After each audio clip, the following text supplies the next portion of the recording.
Act One of the Tragedy of Romeo and Juliet by William Shakespeare.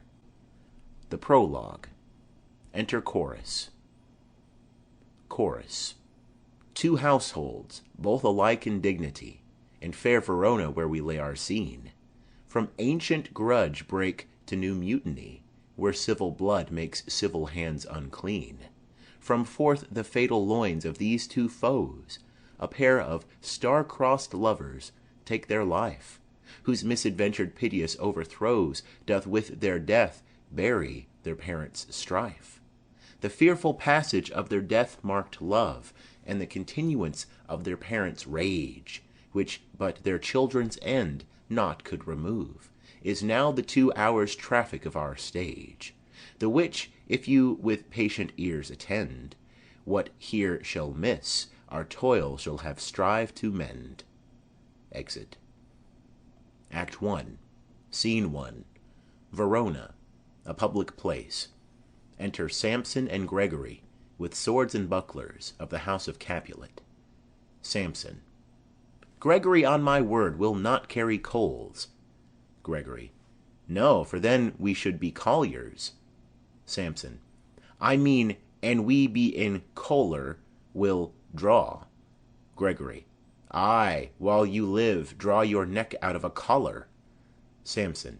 I strike quickly, being moved. Gregory. But thou art not quickly moved to strike.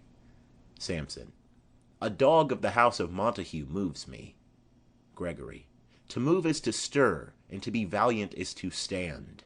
Therefore, if thou art moved, thou runnest away. Samson.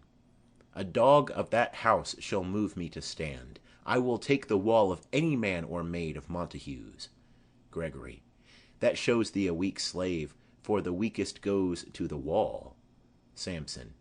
'Tis true, and therefore women being the weaker vessels are ever thrust to the wall. Therefore I will push Montague's men from the wall, and thrust his maids to the wall. Gregory. The quarrel is between our masters and us their men. Samson. 'Tis all one. I will show myself a tyrant when I have fought with the men. I will be cruel with the maids. I will cut off their heads. Gregory. The heads of the maids? Samson. Ay, the heads of the maids, or their maiden heads. Take it in what sense thou wilt. Gregory. They must take it in the sense that feel it. Samson. Me they shall feel while I am able to stand, and 'tis known I am a pretty piece of flesh. Gregory. 'Tis well thou art not fish. If thou hadst been poor John. Draw thy tool. Here comes 2 of the house of Montagues. Enter 2 other serving men, Abram and Balthazar. Samson. My naked weapon is out. Quarrel. I will back thee. Gregory. How? Turn thy back and run? Samson. Fear me not. Gregory. No, marry, I fear thee. Samson. Let us take the law of our sides. Let them begin. Gregory. I will frown as I pass by, and let them take it as they list. Samson. Nay, as they dare. I will bite my thumb at them, which is disgrace to them, if they bear it. Abram. Do you bite your thumb at us, sir? Samson. I do bite my thumb, sir. Abram. Do you bite your thumb at us, sir? Samson, aside to Gregory. Is the law of our side if I say aye? Gregory, aside to Samson. No. Samson. No, sir, I do not bite my thumb at you, sir, but I bite my thumb, sir. Gregory. Do you quarrel, sir? Abram. Quarrel, sir? No, sir. Samson. But if you do, sir, am for you, I serve as good a man as you. Abram. No better. Samson. Well, sir. Enter Benvolio. Gregory, aside to Samson. Say better. Here comes one of my master's kinsmen. Samson. Yes, better, sir. Abram. You lie. Samson. Draw, if you be men. Gregory, remember thy swashing blow. They fight. Benvolio. Part, fools! Beats down their swords. Put up your swords, you know not what you do. Enter Tybalt. Tybalt. What, art thou drawn among these heartless hinds? Turn thee, Benvolio, look upon thy death. Benvolio. I do but keep the peace. Put up thy sword, or manage it to part these men with me. Tybalt. What, drawn and talk of peace? I hate the word, as I hate hell, all Montagues, and thee. Have at thee, coward! They fight. Enter an officer and 3 or 4 citizens with clubs or partisans. Officer. Clubs, bills, and partisans! Strike! Beat them down! Citizens. Down with the Capulets! Down with the Montagues! Enter old Capulet in his gown, and his wife. Capulet. What noise is this? Give me my long sword. Ho! Wife. A crutch, a crutch! Why call you for a sword? Capulet. My sword, I say. Old Montague is come, and flourishes his blade in spite of me. Enter old Montague and his wife. Montague. Thou villain Capulet, hold me not, let me go. Montague's wife. Thou shalt not stir 1 foot to seek a foe. Enter Prince Escalus with his train. Prince. Rebellious subjects, enemies to peace, profaners of this neighbor-stained steel, will they not hear? What, ho! You men, you beasts, that quench the fire of your pernicious rage with purple fountains issuing from your veins. O pain of torture from those bloody hands! Throw your mistempered weapons to the ground, and hear the sentence of your moved prince. 3 civil brawls, bred of an airy word, by thee, old Capulet, and Montague, have thrice disturbed the quiet of our streets, and made Verona's ancient citizens cast by their grave beseeming ornaments to wield old partisans, and hands as old, cankered with peace. Depart your cankered hate. If ever you disturb our streets again, your lives shall pay the forfeit of the peace. For this time all the rest depart away. You, Capulet, shall go along with me, and Montague, come you this afternoon, to know our farther pleasure in this case. To old Freetown, our common judgment place. Once more, on pain of death, all men depart. Exeunt. All but Montague, his wife, and Benvolio. Montague. Who set this ancient quarrel new abroach? Speak, nephew, were you by when it began? Benvolio. Here were the servants of your adversary, and yours, close fighting ere I did approach.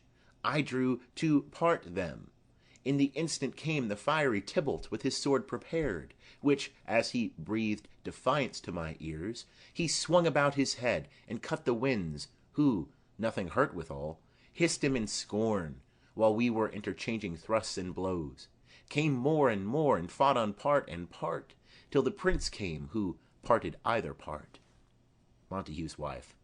Oh, where is Romeo? Saw you him to-day? Right glad I am he was not at this fray. Benvolio. Madam, an hour before the worshipped sun peered forth the golden window of the east, a troubled mind drave me to walk abroad, where underneath the grove of sycamore that westward rooteth from the city's side, so early walking did I see your son. Towards him I made, but he was ware of me, and stole into the covert of the wood. I, measuring his affections by my own, which then most sought were most might not be found, being one too many by my weary self, pursued my humour, not pursuing his, and gladly shunned who gladly fled from me. Montague. Many a morning hath he there been seen, with tears augmenting the fresh morning's dew, adding to clouds more clouds with his deep sighs. But all so soon as the all-cheering sun should in the farthest east beam to draw the shady curtains from Aurora's bed, away from light steals home my heavy son, and private in his chamber pens himself, shut up his windows, locks fair daylight, and makes himself an artificial night. Black and portentous must this humour prove, unless good counsel may the cause remove. Benvolio. My noble uncle, do you know the cause? Montague. I neither know it nor can learn of him. Benvolio.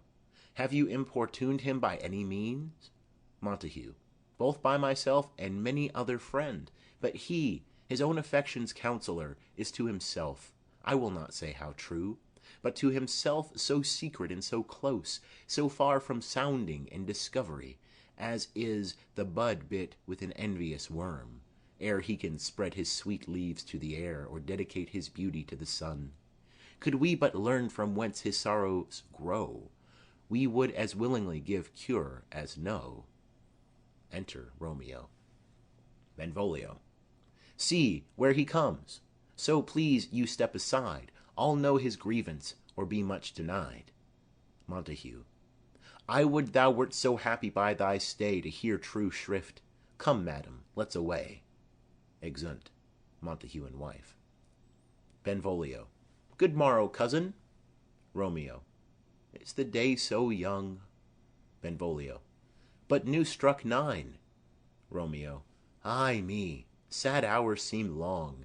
Was that my father that went hence so fast? Benvolio. It was. What sadness lengthens Romeo's hours? Romeo. Not having that which having makes them short. Benvolio. In love? Romeo. Out. Benvolio. Of love? Romeo. Out of her favour, where I am in love. Benvolio. Alas, that love, so gentle in his view, should be so tyrannous and rough in proof. Romeo. Alas, that love, whose view is muffled still, should without eyes see pathways to his will. Where shall we dine? O me, what fray was here? Yet tell me not, for I have heard it all. Here's much to do with hate, but more with love. Why then, O brawling love, O loving hate? O anything of nothing first create? O heavy lightness, serious vanity, misshapen chaos of well-seeming forms, feather of lead, bright smoke, cold fire, sick health, still waking sleep, that is not what it is, this love feel I, that feel no love in this. Dost thou not laugh? Benvolio. No, coz, I rather weep. Romeo. Good heart, at what? Benvolio. At thy good heart's oppression. Romeo. Why, such is love's transgression. Griefs of mine own lie heavy in my breast, which thou wilt propagate, to have it pressed with more of thine. This love that thou hast shown doth add more grief to much of mine own. Love is a smoke raised with the fume of sighs, being purged, a fire sparkling in lovers' eyes, being vexed, a sea nourished with lovers' tears. What is it else? A madness most discreet, a choking gall, and a preserving sweet. Farewell, my coz. Benvolio. Soft! I will go along, and if you leave me so, you do me wrong. Romeo. Tut! I have lost myself. I am not here. This is not Romeo. He's some other where. Benvolio. Tell me in sadness, who is that you love? Romeo. What? Shall I groan and tell thee? Benvolio. Groan? Why, no. But sadly tell me who. Romeo. Bid a sick man in sadness make his will.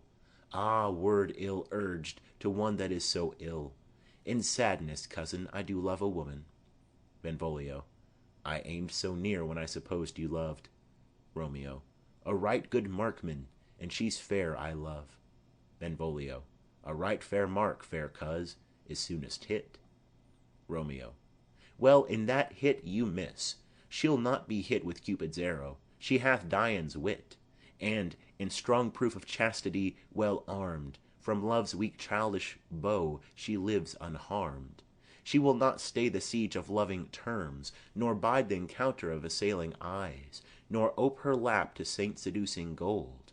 Oh, she's rich in beauty, only poor that, when she dies, with beauty dies her store.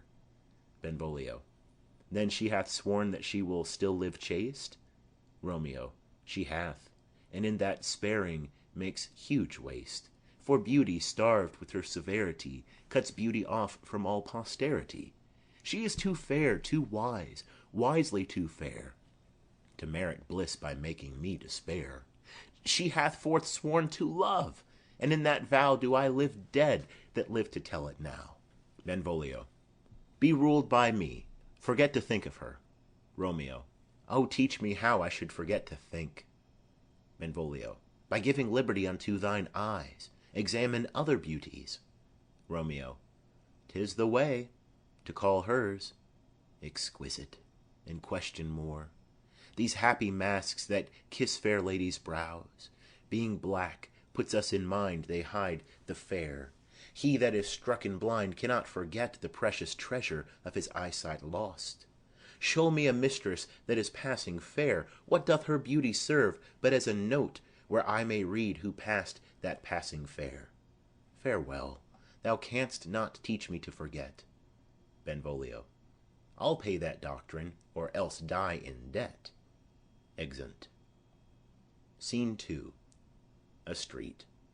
Enter Capulet, County Paris, and servant, the clown. Capulet. But Montague is bound as well as I, and penalty alike, and 'tis not hard, I think, for men so old as we to keep the peace. Paris. Of honourable reckoning are you both, and pity 'tis you lived at odds so long. But now, my lord, what say you to my suit? Capulet. But saying o'er what I have said before, my child is yet a stranger in the world. She hath not seen the change of 14 years. Let 2 more summers wither in their pride, ere we may think her ripe to be a bride. Paris. Younger than she our happy mothers made. Capulet. And too soon marred are those so early made. The earth hath swallowed all my hopes but she. She is the hopeful lady of my earth. But woo her, gentle Paris, get her heart. My will to her consent is but a part. And she agree within her scope of choice lies my consent and fair according voice. This night I hold an old accustomed feast, whereto I have invited many a guest, such as I love, and you among the store. One more, most welcome, makes my number more. At my poor house look to behold this night earth-treading stars that make dark heaven light. Such comfort as do lusty young men feel when well-apparelled April on the heel of limping winter treads. Even such delight among fresh female buds shall you this night inherit at my house. Hear all see, and like her most, whose merit most shall be, which, on more view of many, mine being one, may stand in number, though in reckoning none. Come, go with me. To servant, giving him a paper. Go, sirrah, trudge about, through fair Verona, find those persons out, whose names are written there, and to them say, my house, and welcome on their pleasure stay. Exeunt Capulet and Paris. Servant. Find them out whose names are written here? It is written that the shoemaker should meddle with his yard, and the tailor with his last, the fisher with his pencil, and the painter with his nets. But I am sent to find those persons whose names are here writ, and can never find what names the writing person hath here writ. I must to the learned in good time. Enter Benvolio and Romeo. Benvolio. Tut, man, one fire burns out another's burning. One pain is lessened by another's anguish. Turn giddy, and be hope by backward turning. One desperate grief cures with another's languish. Take thou some new infection to thy eye, and the rank poison of the old will die. Romeo. Your plantain leaf is excellent for that. Benvolio. For what, I pray thee? Romeo. For your broken shin. Benvolio. Why, Romeo, art thou mad? Romeo. Not mad, but bound more than a madman is. Shut up in prison, kept without my food, whipped and tormented and godden, good fellow. Servant. God gi godden, I pray, sir. Can you read? Romeo. Ay, mine own fortune in my misery. Servant. Perhaps you have learned it without book, but I pray, can you read anything you see? Romeo. Ay, if I know the letters and the language. Servant. Ye say honestly, rest you merry. Romeo. Stay, fellow, I can read. He reads. Signor Martino and his wife and daughters, County Anselmo and his beauteous sisters, the lady widow of Vitruvio, Signor Placiento and his lovely nieces, Mercutio and his brother Valentine, mine uncle Capulet, his wife and daughters, my fair niece Rosaline and Livia, Signor Valentio and his cousin Tybalt, Lucio and the lively Helena. Gives back the paper. A fair assembly. Whither should they come? Servant. Up. Romeo. Whither? Servant. To supper, to our house. Romeo. Whose house? Servant. My master's. Romeo. Indeed, I should have asked you that before. Servant. Now I'll tell you without asking. My master is the great rich Capulet, and if you be not of the house of Montagues, I pray come and crush a cup of wine. Rest you merry. Exit. Benvolio. At this same ancient feast of Capulets sups the fair Rosaline, whom thou so lovest, with all the admired beauties of Verona. Go thither, and with unattainted eye compare her face with some that I shall show, and I will make thee think thy swan a crow. Romeo. When the devout religion of mine eye maintains such falsehood, then turn tears to fires, and these, who often drowned, could never die. Transparent heretics, be burnt for liars. One fairer than my love? The all-seeing sun ne'er saw her match since first the world begun. Benvolio. Tut! You saw her fair, none else being by, herself poised with herself in either eye. But in that crystal scales let there be weighed your lady's love against some other maid, that I will show you shining at this feast, and she shall scant show well that now seems best. Romeo. I'll go along. No such sight to be shown, but to rejoice in splendor of my own. Exeunt. Scene 3. Capulet's house. Enter Capulet's wife and nurse. Wife. Nurse, where's my daughter? Call her forth to me. Nurse. Now by my maidenhead at 12-year-old I bade her come. What, lamb? What, ladybird? God forbid, where's this girl? What, Juliet? Enter Juliet. Juliet. How now? Who calls? Nurse. Your mother. Juliet. Madam, I am here. What is your will? Wife. This is the matter. Nurse, give leave a while. We must talk in secret. Nurse, come back again. I have remembered me. Thou's hear our counsel. Thou knowest my daughter's of a pretty age. Nurse. Faith, I can tell her age unto an hour. Wife. She's not 14. Nurse. I'll lay 14 of my teeth, and yet to my teen be it spoken. I have but 4. She is not 14. How long is it now to Lamistide? Wife. A fortnight and odd days. Nurse. Even or odd, of all days in the year, come Lammas Eve at night, shall she be 14. Susan and she, God rest all Christian souls, were of an age. Well, Susan is with God. She was too good for me. But as I said, on Lammas Eve at night shall she be 14. That shall she marry. I remember it well. 'Tis since the earthquake, now 11 years, and she was weaned. I never shall forget it. Of all the days of the year, upon that day, for I had then laid wormwood to my dug, sitting in the sun under the dove-house wall. My lord and you were then at Mantua. Nay, I do bear a brain. But, as I said, when it did taste the wormwood on the nipple of my dug, and felt it bitter, pretty fool, to see it Techian fall out with the dug. Shake, quoth the dove-house. 'Twas no need, I trow, to bid me trudge. And since that time it is 11 years, for then she could stand high lone. Nay, by the rood, she could have run and waddled all about, for even the day before she broke her brow. And then my husband, God be with his soul, was a merry man, took up the child. Yea, quoth he, dost thou fall upon thy face? Thou wilt fall backward when thou hast more wit. Wilt thou not, Jule? And by my holidem, the pretty wretch left crying, and said, Aye. To see now how a jest shall come about, I warrant, and I should live 1,000 years, I never should forget it. Wilt thou not, Jule? Quoth he. And pretty fool, it stinted and said, Aye. Wife.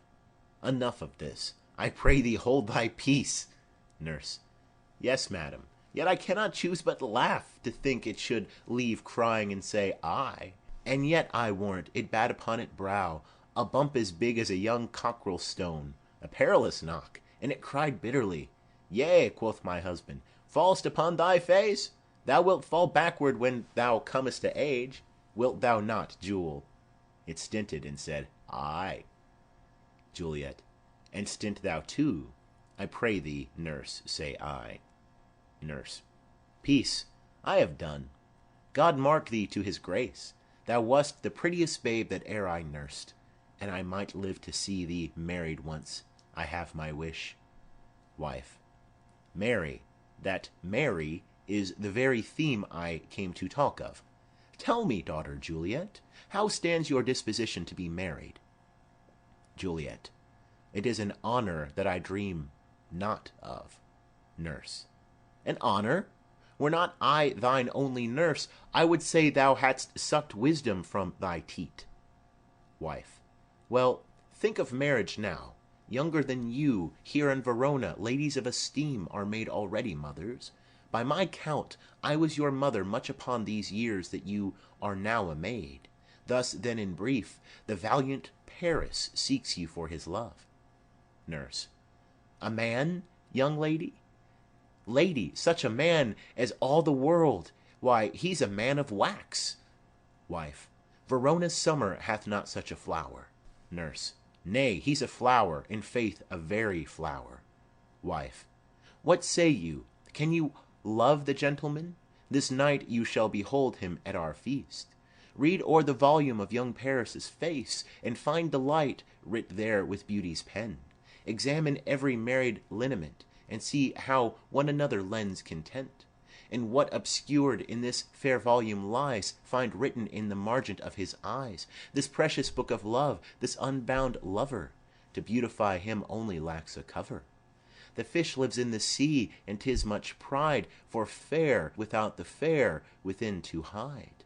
That book in many's eyes doth share the glory, that in gold clasps locks and the golden story. So shall you share all that he doth possess, by having him making yourself no less. Nurse. No less? Nay, bigger. Women grow by men. Wife. Speak briefly. Can you like of Paris's love? Juliet. I'll look to like, if looking liking move, but no more deep will I indart mine eye than your consent gives strength to make it fly. Enter serving man. Serving man. Madam, the guests are come, supper served up. You called, my young lady asked for, the nurse cursed in the pantry, and everything in extremity. I must hence to wait. I beseech you follow straight. Wife. We follow thee. Exit serving man. Juliet, the county stays. Nurse. Go, girl, seek happy nights to happy days. Exeunt. Scene 4. A street. Enter Romeo, Mercutio, Benvolio, with 5 or 6 other maskers, torch-bearers. Romeo. What? Shall this speech be spoke for our excuse, or shall we on without apology? Benvolio. The date is out of such prolixity. We'll have no Cupid hoodwinked with a scarf, bearing a Tartar's painted bow of lath, scaring the ladies like a crow-keeper, nor no without-book prologue faintly spoke after the prompter for our entrance. But let them measure us by what they will.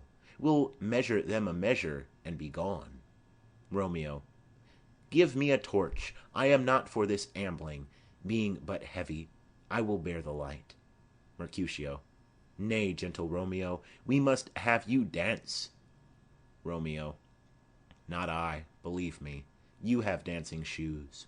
With nimble souls, I have a soul of lead. So stakes me to the ground I cannot move. Mercutio. You are a lover. Borrow Cupid's wings and soar with them above a common bound. Romeo.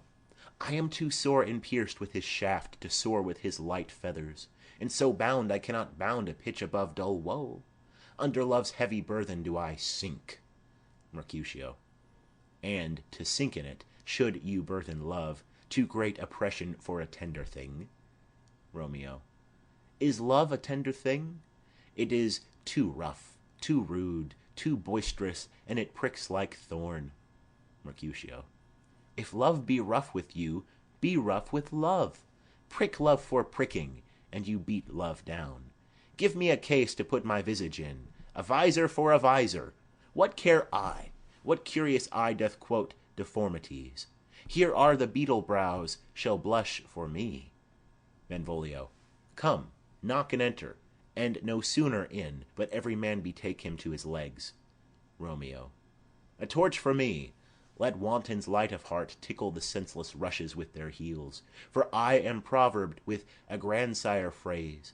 I'll be a candle holder and look on. The game was ne'er so fair, and I am done. Mercutio.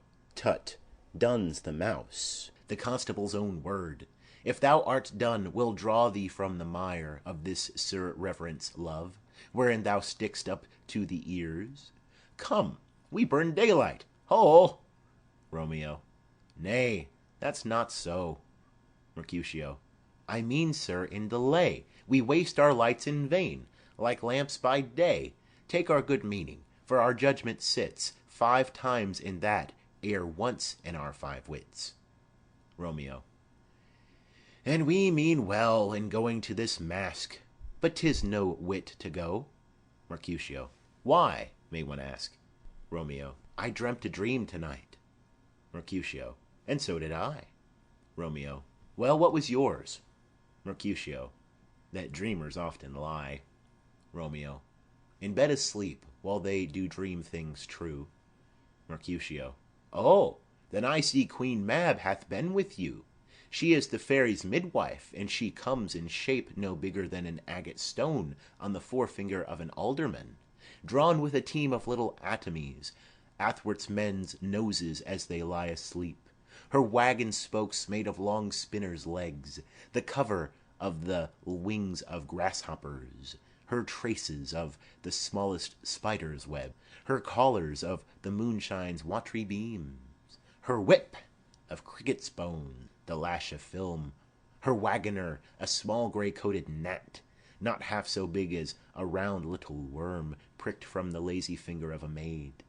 Her chariot is an empty hazel-nut, made by the joiner squirrel or old grub, time out a mind the fairies' coachmakers. And in this state she gallops night by night through lovers' brains, and then they dream of love, or courtiers' knees that dream on kerseys straight, or lawyers' fingers who straight dream on fees, or ladies' lips who straight on kisses dream, which oft the angry Mab with blisters plagues, because their breaths with sweetmeats tainted are. Sometimes she gallops o'er a courtier's nose, and then dreams he of smelling out a suit. And sometime comes she with a tithe-pig's tail, tickling a parson's nose as a lies asleep. Then dreams he of another benefice. Sometimes she driveth o'er a soldier's neck. And then dreams he of cutting foreign throats, of breaches, ambuscados, Spanish blades, of healths 5 fathom deep. And then anon drums in his ear, at which he starts and wakes, and being thus frightened, swears a prayer or 2 and sleeps again.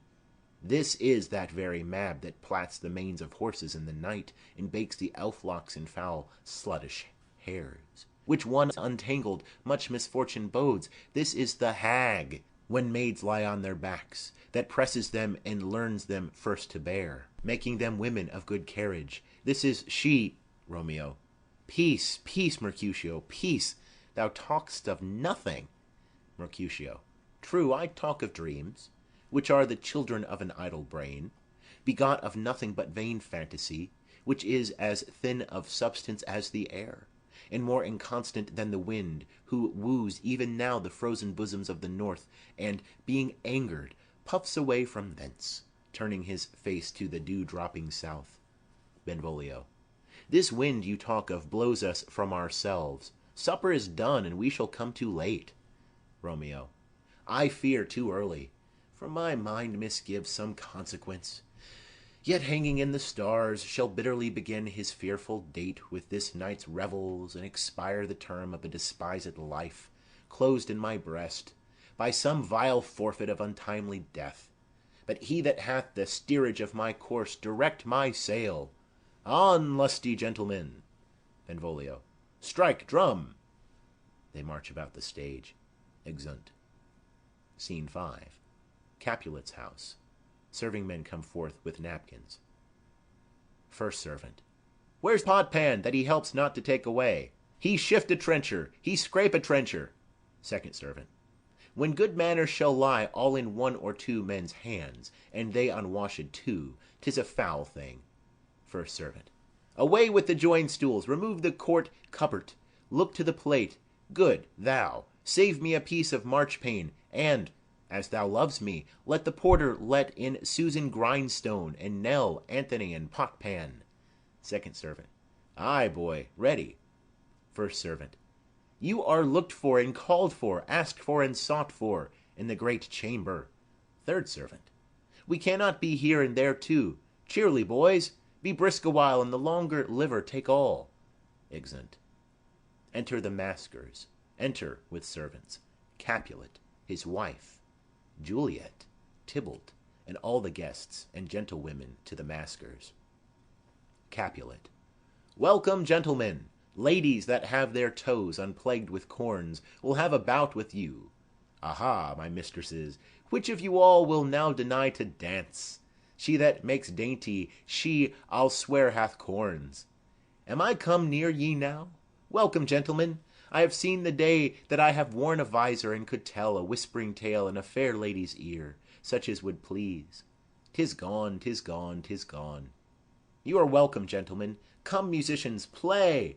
A hall, give room, and foot it, girls. Music plays, and they dance.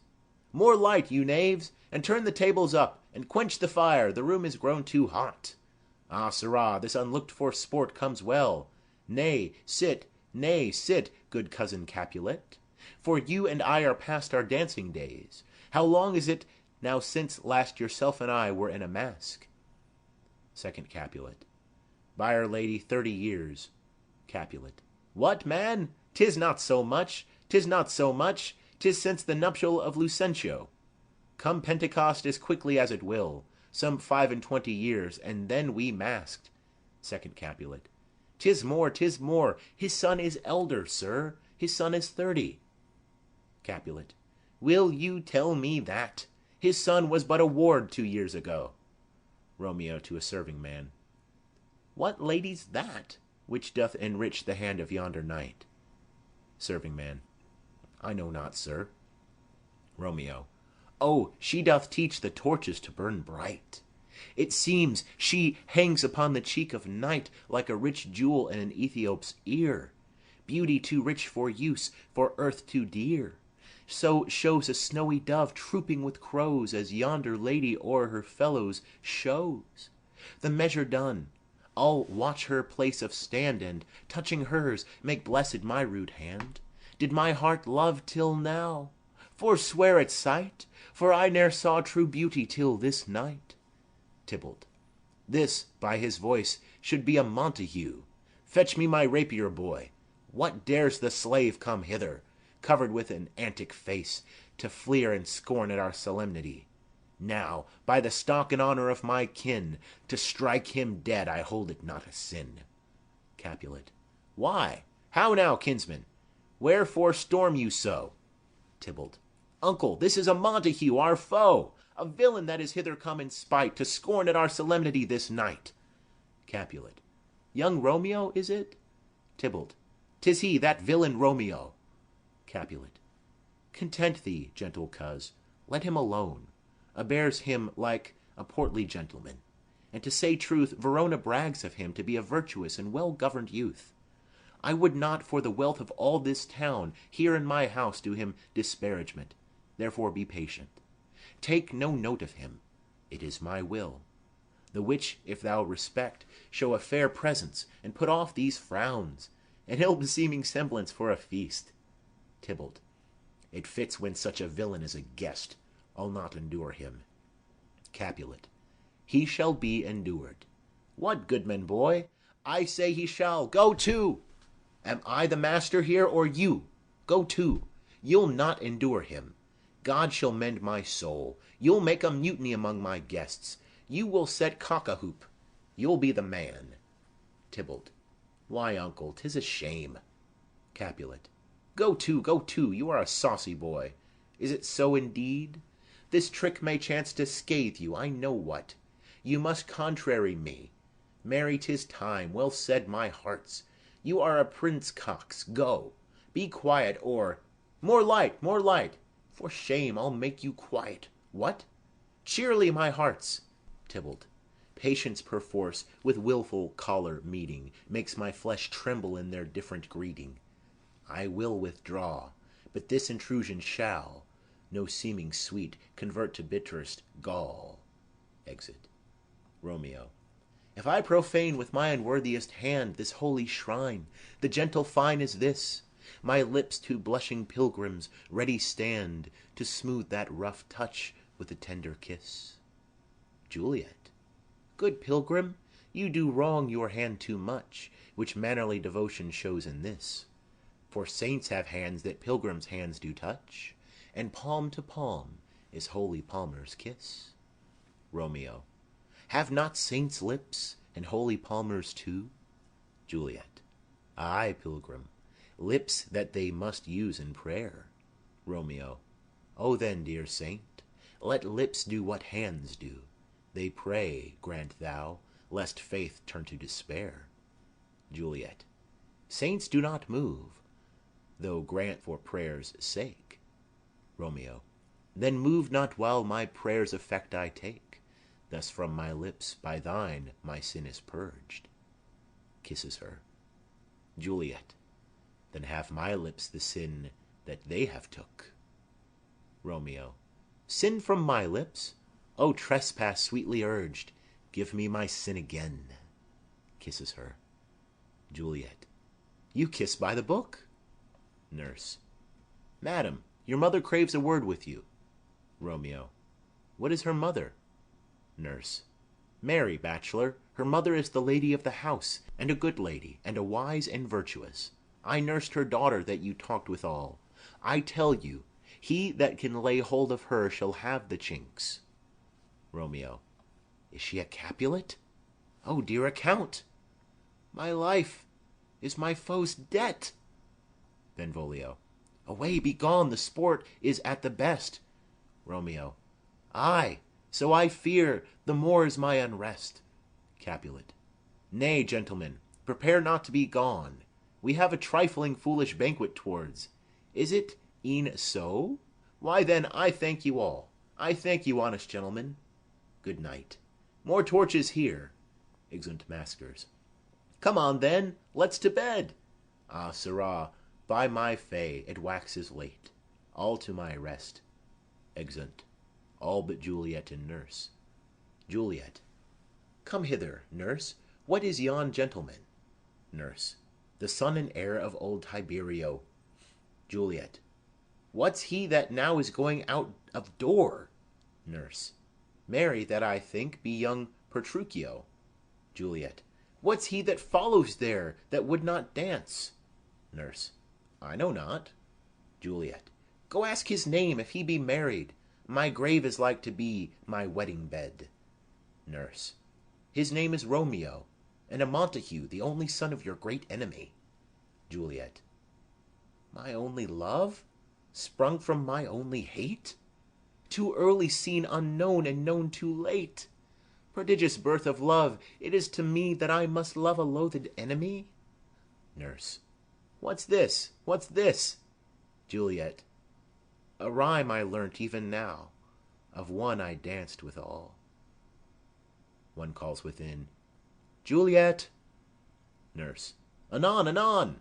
Come, let's away. The strangers all are gone. Exeunt. End of Act 1.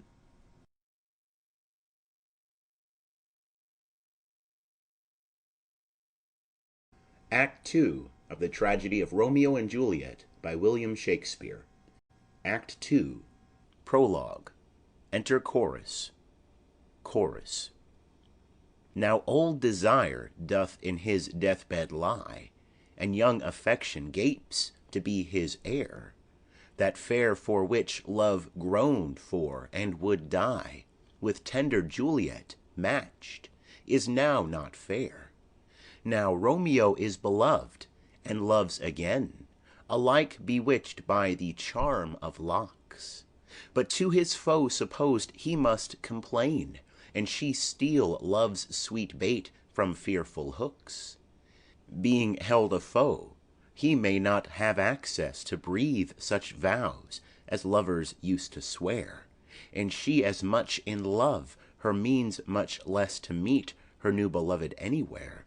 But passion lends them power, time means to meet, tempering extremities with extreme sweet. Exit. Scene 1. A lane by the wall of Capulets' orchard. Enter Romeo alone. Romeo. Can I go forward when my heart is here? Turn back, dull earth, and find thy centre out. Climbs the wall and leaps down within it. Enter Benvolio with Mercutio. Benvolio. Romeo, my cousin Romeo! Romeo! Mercutio. He is wise, and on my life hath stolen him home to bed. Benvolio. He ran this way, and leapt this orchard wall. Call, good Mercutio. Mercutio. Nay, I'll conjure too. Romeo, humours, madman, passion, lover, appear thou in the likeness of a sigh. Speak what one rhyme, and I am satisfied. Cry but I me, pronounce but love and dove. Speak to my gossip Venus one fair word, one nickname for her purblind son and heir. Young Adam Cupid, he that shot so trim, when King Cophetua loved the beggar maid. He heareth not, he stirreth not, bee moveth not. The ape is dead, and I must conjure him. I conjure thee by Rosaline's bright eyes, by her high forehead and her scarlet lip, by her fine foot, straight leg, and quivering thigh, and the demesnes that there adjacent lie, that in thy likeness thou appear to us. Benvolio. And if he hear thee, thou wilt anger him. Mercutio. This cannot anger him. 'Twould anger him to raise a spirit in his mistress' circle of some strange nature, letting it there stand till she had laid it and conjured it down. That were some spite. My invocation is fair and honest in his mistress' name. I conjure only but to raise up him. Benvolio. Come, he hath hid himself among these trees to be consorted with the humorous night. Blind is his love, and best befits the dark. Mercutio. If love be blind, love cannot hit the mark. Now will he sit under a medlar tree, and wish his mistress were that kind of fruit, as maids call medlars when they laugh alone. O Romeo, that she were, O that she were an open, etc., thou a poprin pear. Romeo, good night. I'll to my truckle bed. This field bed is too cold for me to sleep. Come, shall we go? Benvolio. Go then, for 'tis in vain to seek him here that means not to be found. Exeunt. Scene 2. Capulets' orchard. Enter Romeo. Romeo. He jests at scars that never felt a wound. Enter Juliet, above at a window. But soft, what light through yonder window breaks? It is the east, and Juliet is the sun. Arise, fair sun, and kill the envious moon, who is already sick and pale with grief that thou her maid art far more fair than she. Be not her maid, since she is envious. Her vestal livery is but sick and green, and none but fools do wear it. Cast it off. It is my lady. Oh, it is my love. Oh, that she knew she were. She speaks, yet she says nothing. What of that? Her eye discourses. I will answer it. I am too bold. 'Tis not to me she speaks. Two of the fairest stars in all the heaven, having some business, do entreat her eyes to twinkle in their spheres till they return. What if her eyes were there, they in her head? The brightness of her cheek would shame those stars as daylight doth a lamp. Her eyes in heaven would through the airy region stream so bright that birds would sing and think it were not night. See how she leans her cheek upon her hand. Oh, that I were a glove upon that hand, that I might touch that cheek. Juliet. Ay me. Romeo. She speaks. Oh, speak again, bright angel, for thou art as glorious to this night, being o'er my head, as is a winged messenger of heaven unto the white upturned wondering eyes of mortals that fall back to gaze on him when he bestrides the lazy pacing clouds and sails upon the bosom of the air. Juliet. O Romeo, Romeo! Wherefore art thou, Romeo? Deny thy father, and refuse thy name. Or, if thou wilt not, be but sworn my love, and I'll no longer be a Capulet. Romeo, aside. Shall I hear more, or shall I speak at this? Juliet. 'Tis but thy name that is my enemy. Thou art thyself, though not a Montague. What's Montague? It is nor hand, nor foot, nor arm, nor face, nor any other part belonging to a man. Oh, be some other name. What's in a name? That which we call a rose by any other name would smell as sweet. So Romeo would, were he not Romeo called. Retain that dear perfection which he owes without that title. Romeo, doff thy name, and for that name, which is no part of thee, take all myself. Romeo. I take thee at thy word. Call me but love, and I'll be new baptized. Henceforth I never will be Romeo. Juliet. What man art thou that, thus bescreened in night, so stumblest on my counsel? Romeo. By a name I know not how to tell thee who I am. My name, dear saint, is hateful to myself, because it is an enemy to thee. Had I it written, I would tear the word. Juliet. My ears have yet not drunk 100 words of that tongue's utterance, yet I know the sound. Art thou not Romeo, and a Montague? Romeo. Neither, fair saint, if either thee dislike. Juliet. How camest thou hither? Tell me, and wherefore? The orchard walls are high and hard to climb, and the place death, considering who thou art, if any of my kinsmen find thee here. Romeo. With love's light wings did I o'erperch these walls, for stony limits cannot hold love out. And what love can do that dares love attempt? Therefore thy kinsmen are no let to me. Juliet. If they do see thee, they will murder thee. Romeo. Alack, there lies more peril in thine eye than 20 of their swords.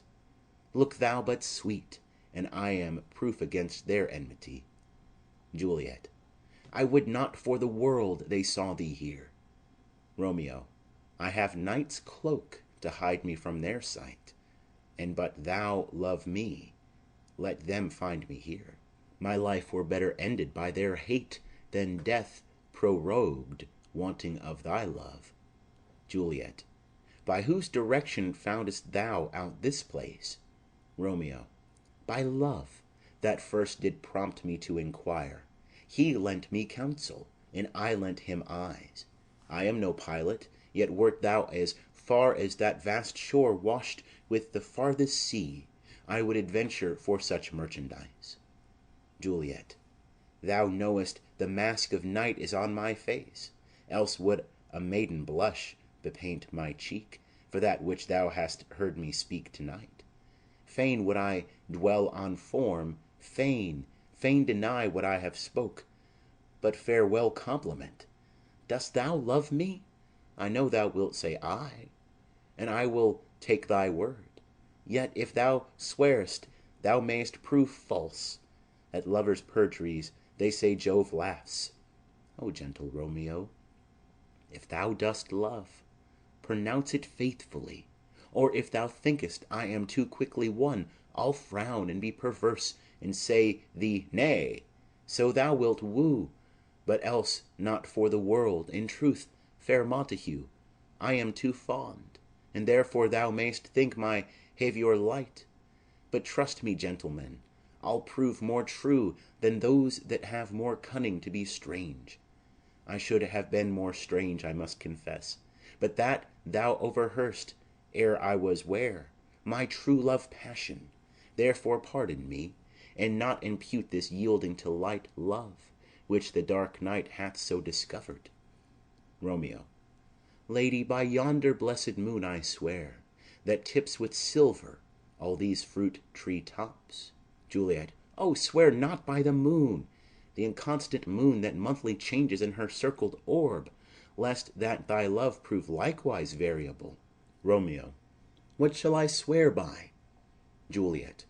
Do not swear at all, or if thou wilt, swear by thy gracious self, which is the god of my idolatry, and I'll believe thee. Romeo. If my heart's dear love. Juliet. Well, do not swear. Although I joy in thee, I have no joy of this contract to-night.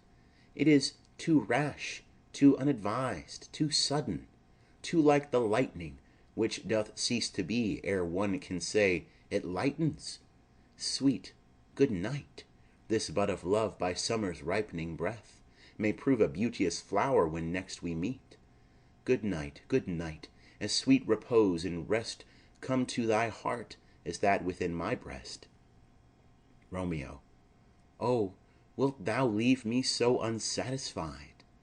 Juliet. What satisfaction canst thou have to-night? Romeo. The exchange of thy love's faithful vow for mine. Juliet. I gave thee mine before thou didst request it, and yet I would it were to give again. Romeo. Wilt thou withdraw it? For what purpose, love? Juliet. But to be frank, and give it thee again, and yet I wish but for the thing I have. My bounty is as boundless as the sea. My love is deep. The more I give to thee, the more I have, for both are infinite. I hear some noise within. Dear love, adieu. Nurse calls within. Anon, good nurse. Sweet Montague, be true. Stay but a little, I will come again. Exit. Romeo.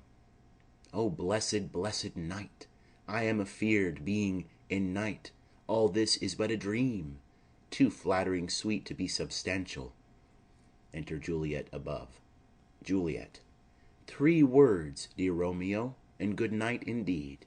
If that thy bent of love be honorable, thy purpose marriage, send me word to-morrow, by one that I'll procure to come to thee, where and what time thou wilt perform the rite, and all my fortunes at thy foot I'll lay, and follow thee, my lord, throughout the world. Nurse, within. Madam! Juliet. I come anon. But if thou meanest not well, I do beseech thee. Nurse, within. Madam! Juliet. By and by I come. To cease thy suit and leave me to my grief, to-morrow will I send. Romeo. So thrive my soul. Juliet. 1,000 times good night. Exit. Romeo. 1,000 times the worse to want thy light. Love goes toward love as schoolboys from their books, but love from love toward school with heavy looks. Enter Juliet again, above. Juliet. Hist, Romeo, hist! Oh, for a falconer's voice to lure this tassel gentle back again. Bondage is hoarse, and may not speak aloud. Else would I tear the cave where echo lies, and make her airy tongue more hoarse than mine with repetition of my Romeo's name. Romeo! Romeo. It is my soul that calls upon my name. How silver-sweet sound lovers' tongues by night, like softest music to attending ears. Juliet. Romeo! Romeo. My dear? Juliet. At what o'clock to-morrow shall I send to thee? Romeo. By the hour of 9. Juliet. I will not fail. 'Tis 20 years till then. I have forgot why I did call thee back. Romeo. Let me stand here till thou remember it. Juliet. I shall forget, to have thee still stand there, remembering how I love thy company. Romeo. and I'll still stay to have thee still forget, forgetting any other home but this. Juliet. 'Tis almost morning, I would have thee gone, and yet no farther than a wanton's bird, that lets it hop a little from her hand, like a poor prisoner in his twisted gyves, and with a silk thread plucks it back again, so loving jealous of his liberty. Romeo. I would I were thy bird. Juliet. Sweet, so would I. Yet I should kill thee with much cherishing. Good night, good night. Parting is such sweet sorrow, that I shall say good night till it be morrow. Exit. Romeo. Sleep dwell upon thine eyes, peace in thy breast. Would I were sleep and peace so sweet to rest. Hence will I to my ghostly father's cell, his help to crave, and my dear hap to tell. Exit. Scene 3. Friar Lawrence's cell. Enter Friar, Lawrence alone, with a basket. Friar. The grey-eyed morn smiles on the frowning night, checkering the eastern clouds with streaks of light, and flecked darkness like a drunkard reels from forth day's path in Titan's fiery wheels. None, ere the sun advance his burning eye, the day to cheer and night's dank dew to dry. I must upfill this osier cage of ours with baleful weeds and precious juiced flowers.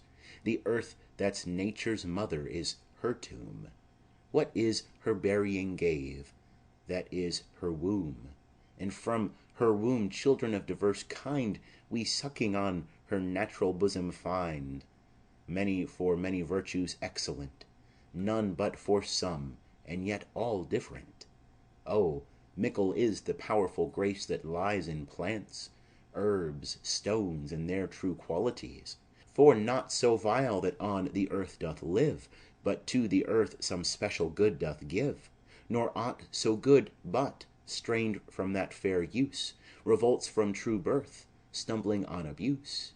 Virtue itself turns vice, being misapplied, and vice sometimes by action dignified. Within the infant rind of this small flower poison hath residence, and medicine power. For this, being smelt with that part, cheers each part, being tasted, slays all senses with the heart. Two such opposed kings encamp them still, in man as well as herbs, grace and rude will. And where the worser is predominant, full soon the canker death eats up that plant. Enter Romeo. Romeo. Good morrow, father. Friar. Benedicite, what early tongue so sweet saluteth me? Young son, it argues a distempered head. So soon to bid good morrow to thy bed, care keeps his watch in every old man's eye, and where care lodges sleep will never lie. But where unbruised youth with unstuffed brain doth couch his limbs, there golden sleep doth reign. Therefore thy earliness doth me assure thou art uproused with some distemperature. Or if not so, then here I hit it right, our Romeo hath not been in bed tonight. Romeo. That last is true, the sweeter rest was mine. Friar. God pardon sin, wast thou with Rosaline? Romeo. With Rosaline, my ghostly father? No, I have forgot that name, and that name's woe. Friar. That's my good son. But where hast thou been, then? Romeo. I'll tell thee ere thou ask it me again. I have been feasting with mine enemy, whereon a sudden one hath wounded me, that's by me wounded. Both are remedies within thy help, and holy physic lies. I bear no hatred, blessed man, for lo, my intercession likewise steads my foe. Friar. Be plain, good son, and homely in thy drift. Riddling confession finds but riddling shrift. Romeo. Then plainly know, my heart's dear love is set on the fair daughter of rich Capulet, as mine on hers, so hers is set on mine. And all combined, save what thou must combine by holy marriage, when and where and how we met, we wooed and made exchange of vow, I'll tell thee as we pass. But this I pray, that thou consent to marry us to-day. Friar. Holy Saint Francis, what a change is here! Is Rosaline, that thou didst love so dear, so soon forsaken? Young men's love then lies, not truly in their hearts, but in their eyes. Jesu Maria, what a deal of brine hath washed thy sallow cheeks for Rosaline! How much salt water thrown away in waste, to season love that of it doth not taste! The sun not yet thy sighs from heaven clears, thy old groans ring yet in mine ancient ears. Lo, here upon thy cheek the stain doth sit of an old tear that is not washed off yet. If e'er thou wast thyself, and these woes thine, thou and these woes were all for Rosaline. And art thou changed? Pronounce this sentence then: women may fall when there's no strength in men. Romeo. Thou chidest me oft for loving Rosaline. Friar. For doting, not for loving, pupil mine. Romeo. And bad'st me bury love. Friar. Not in a grave, to lay one in, another out to have. Romeo.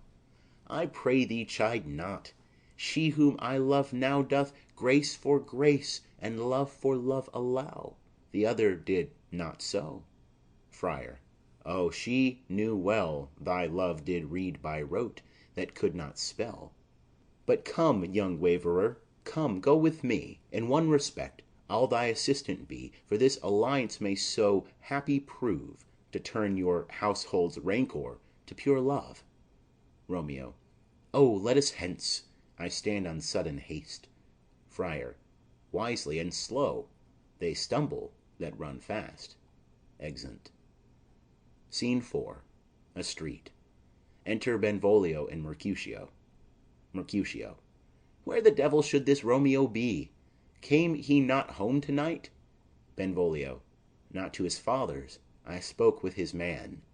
Mercutio.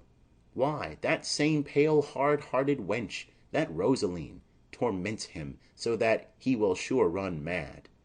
Benvolio. Tybalt, the kinsman to old Capulet, hath sent a letter to his father's house. Mercutio. A challenge on my life. Benvolio. Romeo will answer it. Mercutio. Any man that can write may answer a letter. Benvolio. Nay, he will answer the letter's master, how he dares, being dared. Mercutio. Alas, poor Romeo, he is already dead, stabbed with a white wench's black eye, shot through the ear with a love song, the very pin of his heart, cleft with the blind bow-boy's butt-shaft. And is he a man to encounter Tybalt? Benvolio. Why, what is Tybalt? Mercutio. More than Prince of Cats, I can tell you. Oh, he's the courageous captain of compliments. He fights as you sing prick-song, keeps time, distance, and proportion, rests me his minim rest, 1, 2, and the third in your bosom, the very butcher of a silk button, a duellist, a gentleman of the very first house, of the first and second cause. Ah, the immortal passado, the punto reverse, the hay. Benvolio. The what? Mercutio. The pox of such antic, lisping, affecting fantasticos, these new tuners of accent. By Jesu, a very good blade, a very tall man, a very good whore. Why is not this a lamentable thing, grand sir, that we should be thus afflicted with these strange flies, these fashion-mongers, these pardon-amies, who stand so much on the new form that they cannot sit at ease on the old bench? Oh, their bones, their bones. Enter Romeo. Benvolio. Here comes Romeo, here comes Romeo. Mercutio. Without his roe, like a dried herring. O flesh, flesh, how art thou fishified! Now is he for the numbers that Petrarch flowed in. Laura to his lady was but a kitchen wench. Mary, she had a better love to berhyme her. Dido a dowdy, Cleopatra a gypsy, Helen and Hero, Hildings and harlots, this be a grey eye or so, but not to the purpose. Signor Romeo, bonjour. There's a French salutation to your French slop. You gave us the counterfeit fairly last night. Romeo. Good morrow to you both. What counterfeit did I give you? Mercutio. The slip, sir, the slip. Can you not conceive? Romeo. Pardon, good Mercutio. My business was great, and in such a case as mine a man may strain courtesy. Mercutio. That's as much as to say such a case as yours constrains a man to bow in the hams. Romeo. Meaning to Kersey. Mercutio. Thou hast most kindly hit it. Romeo. A most curious exposition. Mercutio. Nay, I am the very pink of courtesy. Romeo. Pink for flower. Mercutio. Right. Romeo. Why, then is my pump well flowered? Mercutio. Well said. Follow me this jest now till thou hast worn out thy pump, that when the single soul of it is worn, the jest may remain after the wearing solely singular. Romeo. O single-souled jest, solely singular for the singleness. Mercutio. Come between us, good Benvolio, my wits faint. Romeo. Swits and spurs, or I'll cry a match. Mercutio. Nay, if our wits run the wild goose chase, I am done, for thou hast more of the wild goose in one of thy wits than I am sure I have in my whole 5. Was I with you there for the goose? Romeo. Thou wast never with me for anything when thou wast not there for the goose. Mercutio. I will bite thee by the ear for that jest. Romeo. Nay, good goose, bite not. Mercutio. Thy wit is a very bitter sweeting. It is a most sharp sauce. Romeo. And is it not then well served into a sweet goose? Mercutio. Oh, here's a wit of Cheveril that stretches from an inch narrow to an ell broad. Romeo. I stretch it out for that word broad, which added to the goose proves thee far and wide a broad goose. Mercutio. Why is not this better now than groaning for love? Now art thou sociable, now art thou Romeo, now art thou what thou art, by art as well as by nature. For this drivelling love is like a great natural that runs lolling up and down to hide his bauble in a hole. Benvolio. Stop there, stop there. Mercutio. Thou desirest me to stop in my tale against the hair? Benvolio. Thou wouldst else have made thy tale large. Mercutio. Oh, thou art deceived. I would have made it short, for I was come to the whole depth of my tale, and meant indeed to occupy the argument no longer. Romeo. Here's goodly gear. Enter Nurse and her man, Peter. Mercutio. A sail, a sail.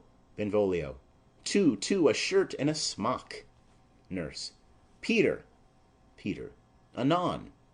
Nurse. My fan, Peter. Mercutio. Good Peter, to hide her face, for her fan's the fairer face of the two. Nurse. God ye good morrow, gentlemen. Mercutio. God ye gooden, fair gentlewoman. Nurse. Is it gooden? Mercutio. 'Tis no less, I tell ye, for the bawdy hand of the dial is now upon the prick of noon. Nurse. Out upon you! What a man are you? Romeo. One gentlewoman that God hath made for himself to mar. Nurse. By my troth, it is well said, for himself to mar. Quoth a gentleman, can any of you tell me where I may find the young Romeo? Romeo. I can tell you, but young Romeo will be older when you have found him than he was when you sought him. I am the youngest of that name, for fault of a worse. Nurse. You say well. Mercutio. Yea, is the worst well? Very well took, in faith, wisely. Nurse. If you be he, sir, I desire some confidence with you. Benvolio. She will indite him to some supper. Mercutio. Abroad, abroad, abroad. So, ho. Romeo. What hast thou found? Mercutio. No hare, sir, unless a hare, sir, in a Lenten pie. That is something stale and hoar ere it be spent. He walks by them and sings. An old hare whore, and an old hare whore, is very good meat in Lent. But a hare that is hoar is too much for a score, when it whores ere it be spent. Romeo. Will you come to your father's? We'll to dinner thither. Romeo. I will follow you. Mercutio. Farewell, ancient lady, farewell. Sings. Lady, lady, lady. Exeunt Mercutio. Benvolio. Nurse. Marry, farewell. I pray you, sir, what saucy merchant was this that was so full of his ropery? Romeo. A gentleman, nurse, that loves to hear himself talk, and will speak more in a minute than he will stand to in a month. Nurse. And a speak anything against me, I'll take him down and a word lustier than he is, and 20 such jacks, and if I cannot, I'll find those that shall. Scurvy knave. I am none of his flirt gills, I am none of his skeins mates, and thou must stand by too, and suffer every knave to use me at his pleasure. Peter. I saw no man use you at his pleasure. If I had, my weapon should quickly have been out, I warrant you. I dare draw as soon as another man, if I see occasion in a good quarrel, and the law on my side. Nurse. Now, afore God, I am so vexed that every part about me quivers. Scurvy knave. Pray you, sir, a word. And, as I told you, my young lady bid me enquire you out. What she bid me say I will keep to myself, but first let me tell ye, if ye should lead her into a fool's paradise, as they say, it were a very gross kind of behaviour, as they say, for the gentlewoman is young, and therefore, if you should deal double with her, truly it were an ill thing to be offered to any gentlewoman, and very weak dealing. Romeo. Nurse, commend me to thy lady and mistress, I protest unto thee. Nurse. Good heart, and I faith I will tell her as much. Lord, Lord, she will be a joyful woman. Romeo. What wilt thou tell her, nurse? Thou dost not mark me. Nurse. I will tell her, sir, that you do protest, which, as I take it, is a gentleman-like offer. Romeo. Bid her devise some means to come to Shrift this afternoon, and there she shall at Friar Lawrence's cell be shrived and married. Here is for thy pains. Nurse. No, truly, sir, not a penny. Romeo. Go to, I say you shall. Nurse. This afternoon, sir. Well, she shall be there. Romeo. And stay, good nurse, behind the abbey wall. Within this hour my man shall be with thee, and bring thee cords made like a tackled stair, which to the high topgallant of my joy must be my convoy in the secret night. Farewell, be trusty, and I'll quit thy pains. Farewell, commend me to thy mistress. Nurse. Now, God in heaven bless thee. Hark you, sir. Romeo. What say'st thou, my dear nurse? Nurse. Is your man secret? Did you ne'er hear say two may keep counsel, putting one away? Romeo. I warrant thee my man's as true as steel. Nurse. Well, sir, my mistress is the sweetest lady. Lord, Lord, when 'twas a little prating thing, oh, there is a nobleman in town, one Paris, that would fain lay knife aboard, but she, good soul, had as lieve see a toad, a very toad, as see him. I anger her sometimes and tell her that Paris is the properer man, but I'll warrant you, when I say so, she looks as pale as any clout in the versal world. Doth not Rosemary and Romeo begin both with a letter? Romeo. Ay, nurse, what of that? Both with an R. Nurse. Ah, mocker, that's the dog's name. R is for the... No, I know it begins with some other letter, and she hath the prettiest sententious of it, of you and Rosemary, that it would do you good to hear it. Romeo. Commend me to thy lady. Nurse. Ay, 1,000 times. Exit Romeo. Peter! Peter. Anon. Nurse. Peter, take my fan, and go before and apace. Exeunt.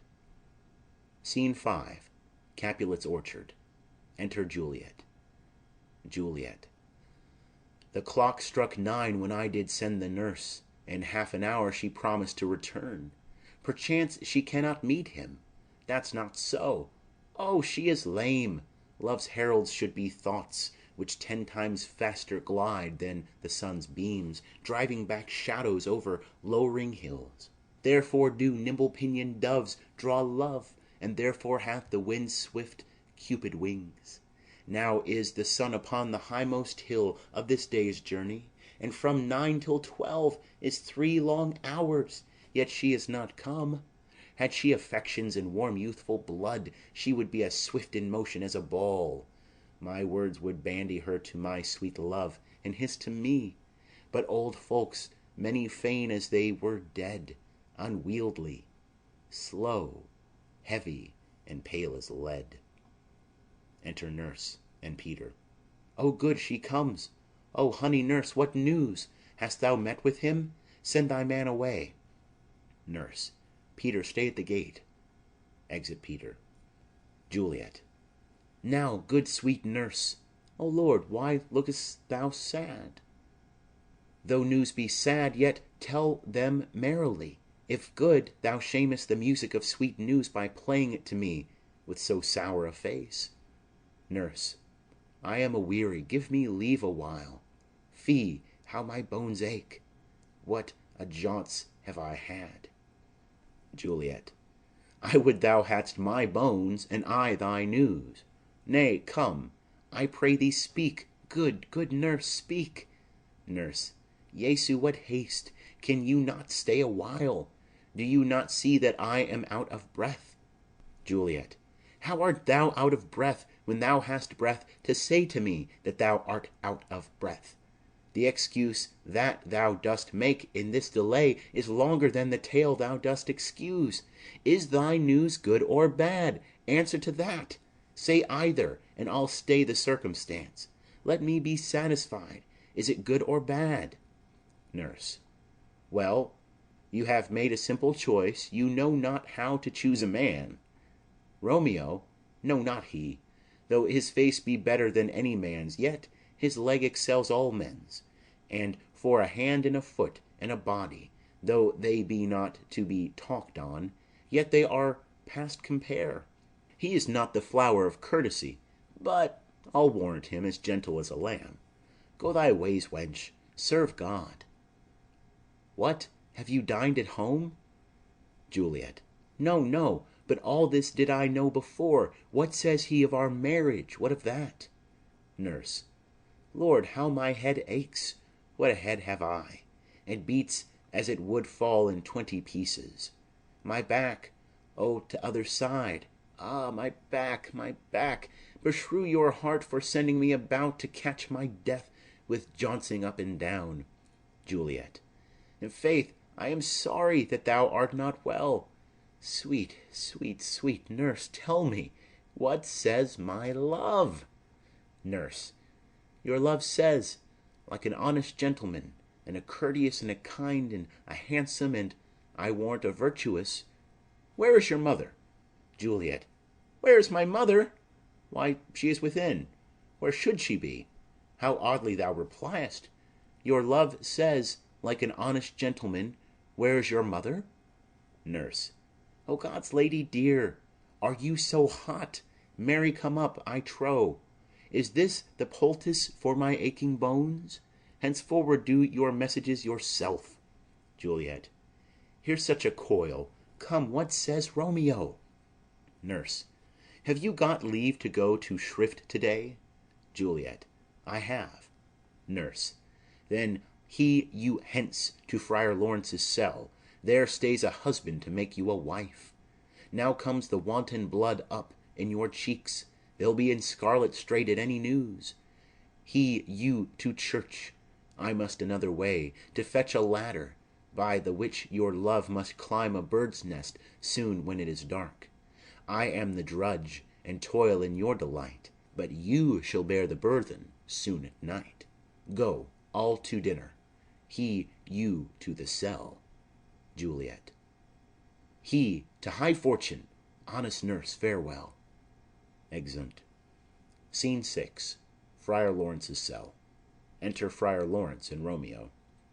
Friar. So smile the heavens upon this holy act, that after hours with sorrow chide us not. Romeo. Amen, amen. But come what sorrow can, it cannot countervail the exchange of joy that one short minute gives me in her sight. Do thou but close our hands with holy words, then love-devouring death do what he dare. It is enough I may but call her mine. Friar. These violent delights have violent ends, and in their triumph die, like fire and powder, which, as they kiss, consume. The sweetest honey is loathsome in his own deliciousness, and in the taste confounds the appetite. Therefore love moderately. Long love doth so. Too swift arrives, as tardy as too slow. Enter Juliet. Here comes the lady. O, so light of foot, will ne'er wear out the everlasting flint. A lover may bestride the gossamer that idles in the wanton summer air, and yet not fall. So light is vanity. Juliet. Good even to my ghostly confessor. Friar. Romeo shall thank thee, daughter, for us both. Juliet. As much to him, else is his thanks too much. Romeo. Ah, Juliet, if the measure of thy joy be heaped like mine, and that thy skill be more to blazon it, then sweeten with thy breath this neighbor air, and let rich music's tongue unfold the imagined happiness that both receive in either by this dear encounter. Juliet.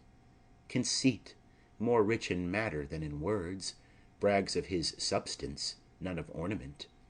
They are but beggars that can count their worth. But my true love is grown to such excess, cannot sum up some of half my wealth. Friar.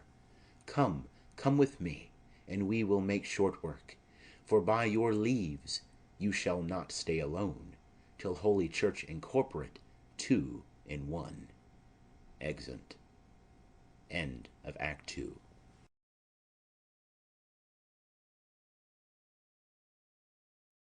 Act 3 of The Tragedy of Romeo and Juliet by William Shakespeare.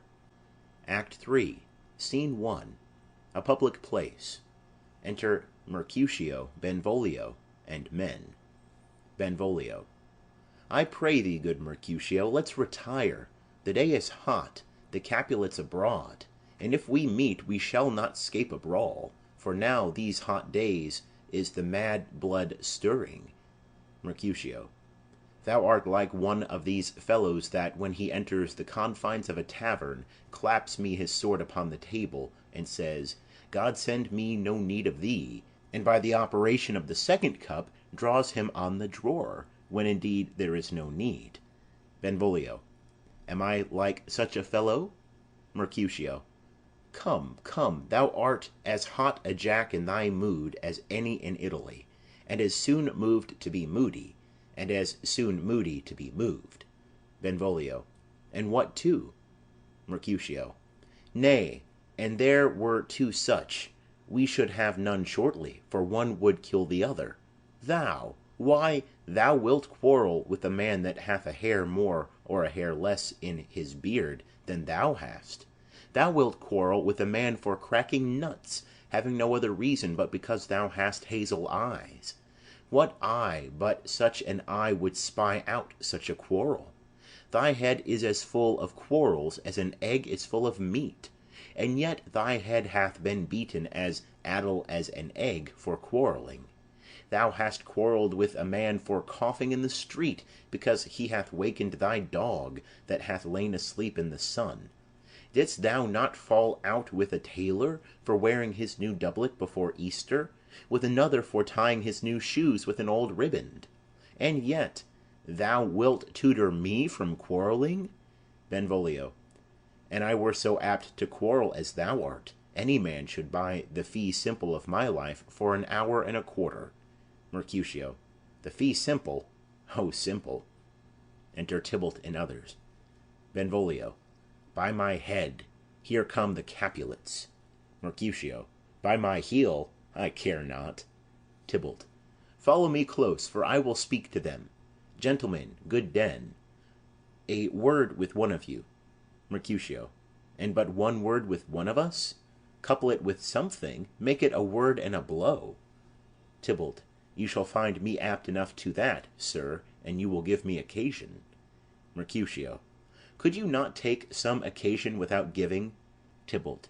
Mercutio, thou consortest with Romeo. Mercutio. Consort? What, dost thou make us minstrels? And thou make minstrels of us? Look, to hear nothing but discords. Here's my fiddlestick, here's that shall make you dance. Zounds, consort. Benvolio. We talk here in the public haunt of men. Either withdraw unto some private place and reason coldly of your grievances, or else depart. Here all eyes gaze on us. Mercutio. Men's eyes were made to look, and let them gaze. I will not budge for no man's pleasure. Enter Romeo. Tybalt. Well, peace be with you, sir. Here comes my man. Mercutio. But I'll be hanged, sir, if he wear your livery. Marry, go before to field. He'll be your follower. Your worship in that sense may call him man. Tybalt. Romeo, the love I bear thee can afford no better term than this. Thou art a villain. Romeo. Tybalt. The reason that I have to love thee doth much excuse the appertaining rage to such a greeting. Villain am I none. Therefore, farewell. I see thou knowest me not. Tybalt. Boy, this shall not excuse the injuries that thou hast done me.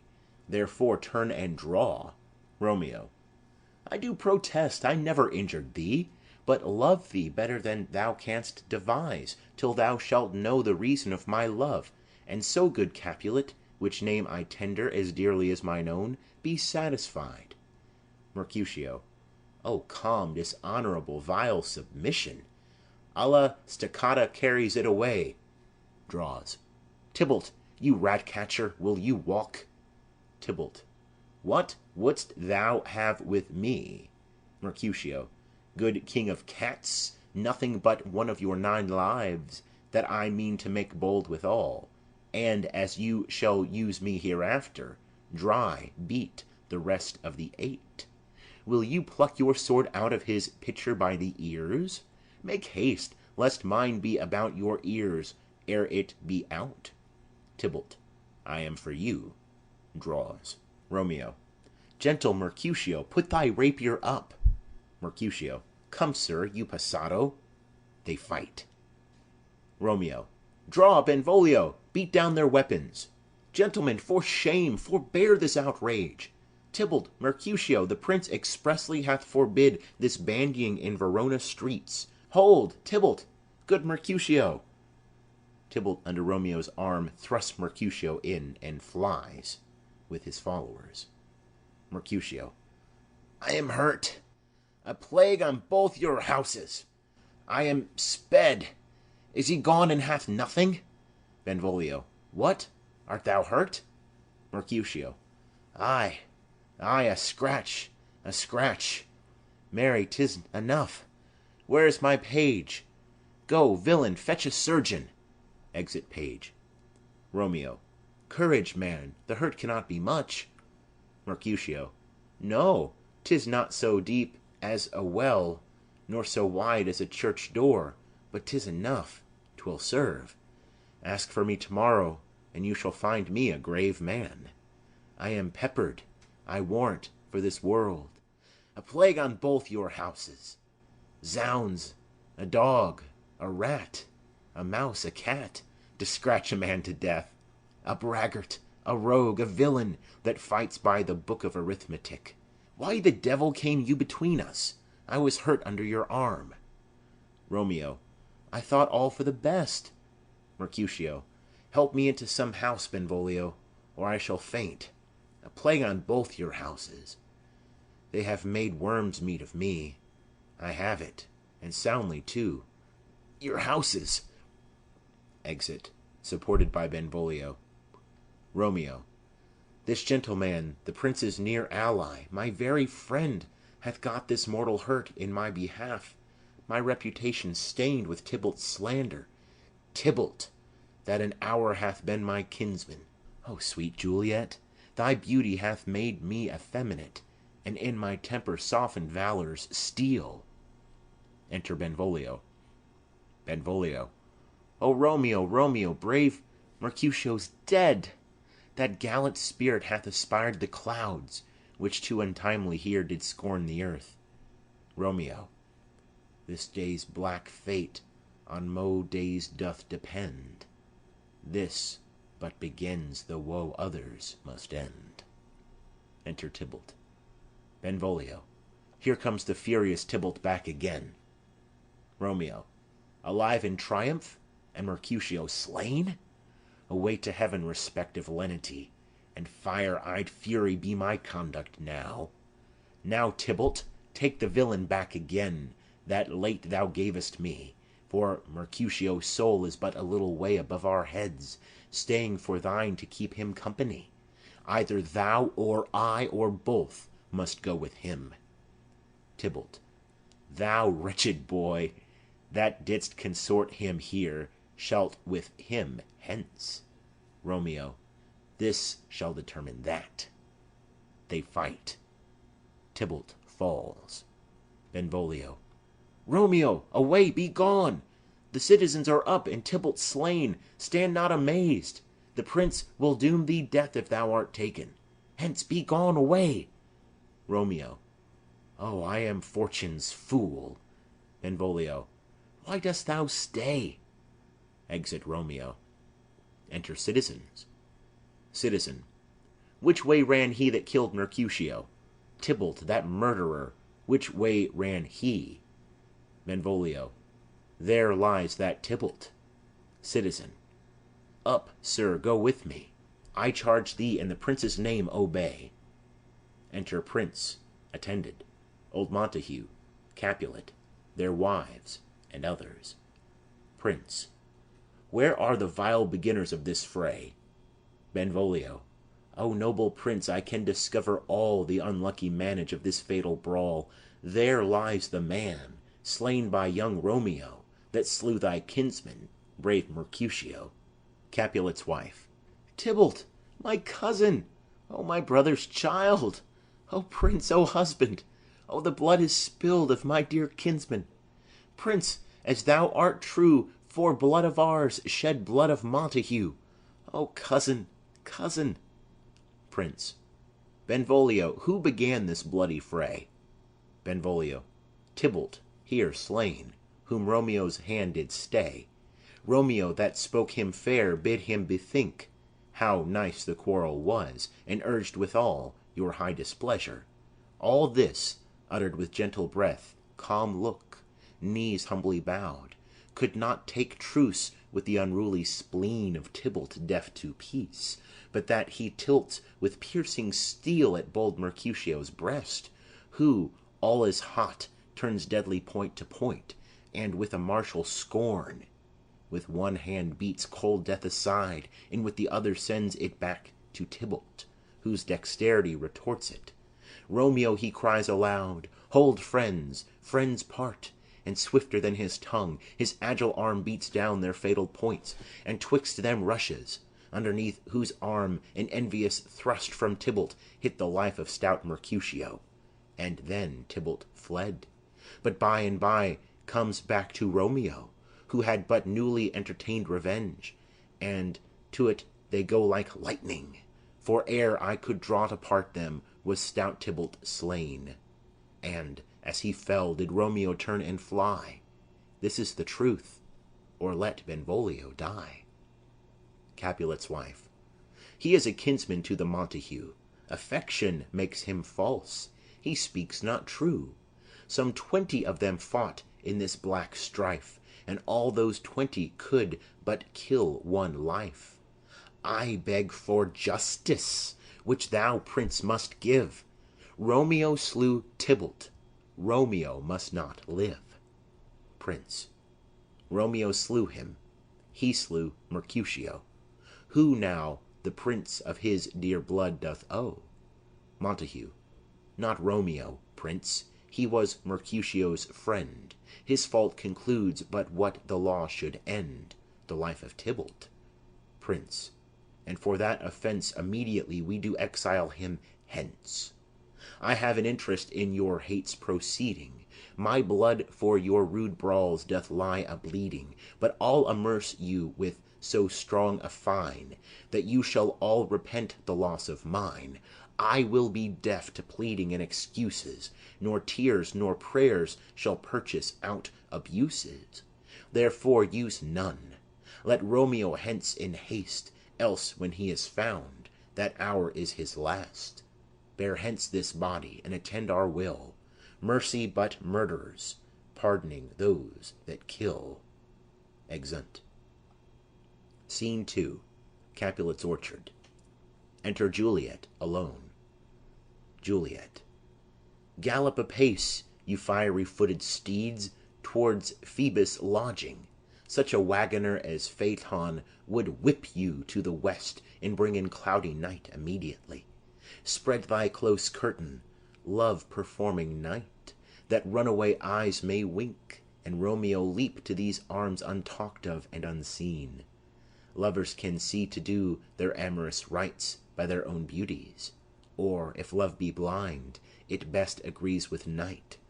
Come, civil knight, thou sober-suited matron, all in black, and learn me how to lose a winning match, played for a pair of stainless maidenhoods. Hood my unmanned blood, bathing in my cheeks, with thy black mantle, till strange love, grown bold, think true love acted simple modesty. Come, night, come, Romeo, come, thou day and night, for thou wilt lie upon the wings of night, whiter than new snow upon a raven's back. Come, gentle night, come, loving, black-browed night, give me my Romeo, and when he shall die, take him and cut him out in little stars, and he will make the face of heaven so fine that all the world will be in love with night and pay no worship to the garish sun. Oh, I have bought the mansion of a love, but not possessed it, and though I am sold, not yet enjoyed. So tedious is this day as is the night before some festival, to an impatient child that hath new robes and may not wear them. Oh, here comes my nurse. Enter nurse with cords. And she brings news, and every tongue that speaks but Romeo's name speaks heavenly eloquence. Now, nurse, what news? What hast thou there? The cords that Romeo bid thee fetch? Nurse. Ay, the cords. Throws them down. Juliet. Ay me, what news? Why dost thou wring thy hands? Nurse. Ah, were a day! He's dead, he's dead, he's dead! We are undone, lady, we are undone! Alack the day, he's gone, he's killed, he's dead! Juliet. Can heaven be so envious? Nurse. Romeo can, though heaven cannot. O Romeo, Romeo, whoever would have thought it, Romeo? Juliet. What devil art thou that dost torment me thus? This torture should be roared in dismal hell. Hath Romeo slain himself? Say thou but I, and that bare vowel I shall poison more than the death-darting eye of cockatrice. I am not I, if there be such an eye, or those eyes shut that make the answer I. If he be slain, say I, or if not, no. Brief sounds determine of my weal or woe. Nurse. I saw the wound, I saw it with mine eyes. God save the mark. Here on his manly breast, a piteous course, a bloody piteous course, pale, pale as ashes, all bedaubed in blood, all in gore blood. I swounded at the sight. Juliet. Oh, break, My heart, poor banqueroute, break at once. To prison eyes ne'er look on liberty. Vile earth, to earth resign, and motion here, and thou and Romeo press one heavy bier. Nurse. O Tybalt, Tybalt, the best friend I had! O courteous Tybalt, honest gentleman, that ever I should live to see thee dead. Juliet. What storm is this that blows so contrary? Is Romeo slaughtered, and is Tybalt dead? My dear loved cousin, and my dearer lord? Then, dreadful trumpet, sound the general doom, for who is living if those two are gone? Nurse. Tybalt is gone, and Romeo banished. Romeo that killed him, he is banished. Juliet. O God, did Romeo's hand shed Tybalt's blood? Nurse. It did, it did, alas the day it did. Juliet. O serpent heart, hid with a flowering face, did ever dragon keep so fair a cave? Beautiful tyrant, fiend angelical, dove-feathered raven, wolvish ravening lamb, despised substance of divinest show, just opposite to what thou justly seem'st, a damned saint, an honourable villain? O nature, what hadst thou to do in hell when thou didst bower the spirit of a fiend in mortal paradise of such sweet flesh? Was ever book containing such vile matter so fairly bound? Oh, that deceit should dwell in such a gorgeous palace! Nurse. There's no trust, no faith, no honesty in men, all perjured, all forsworn, all naught, all dissemblers.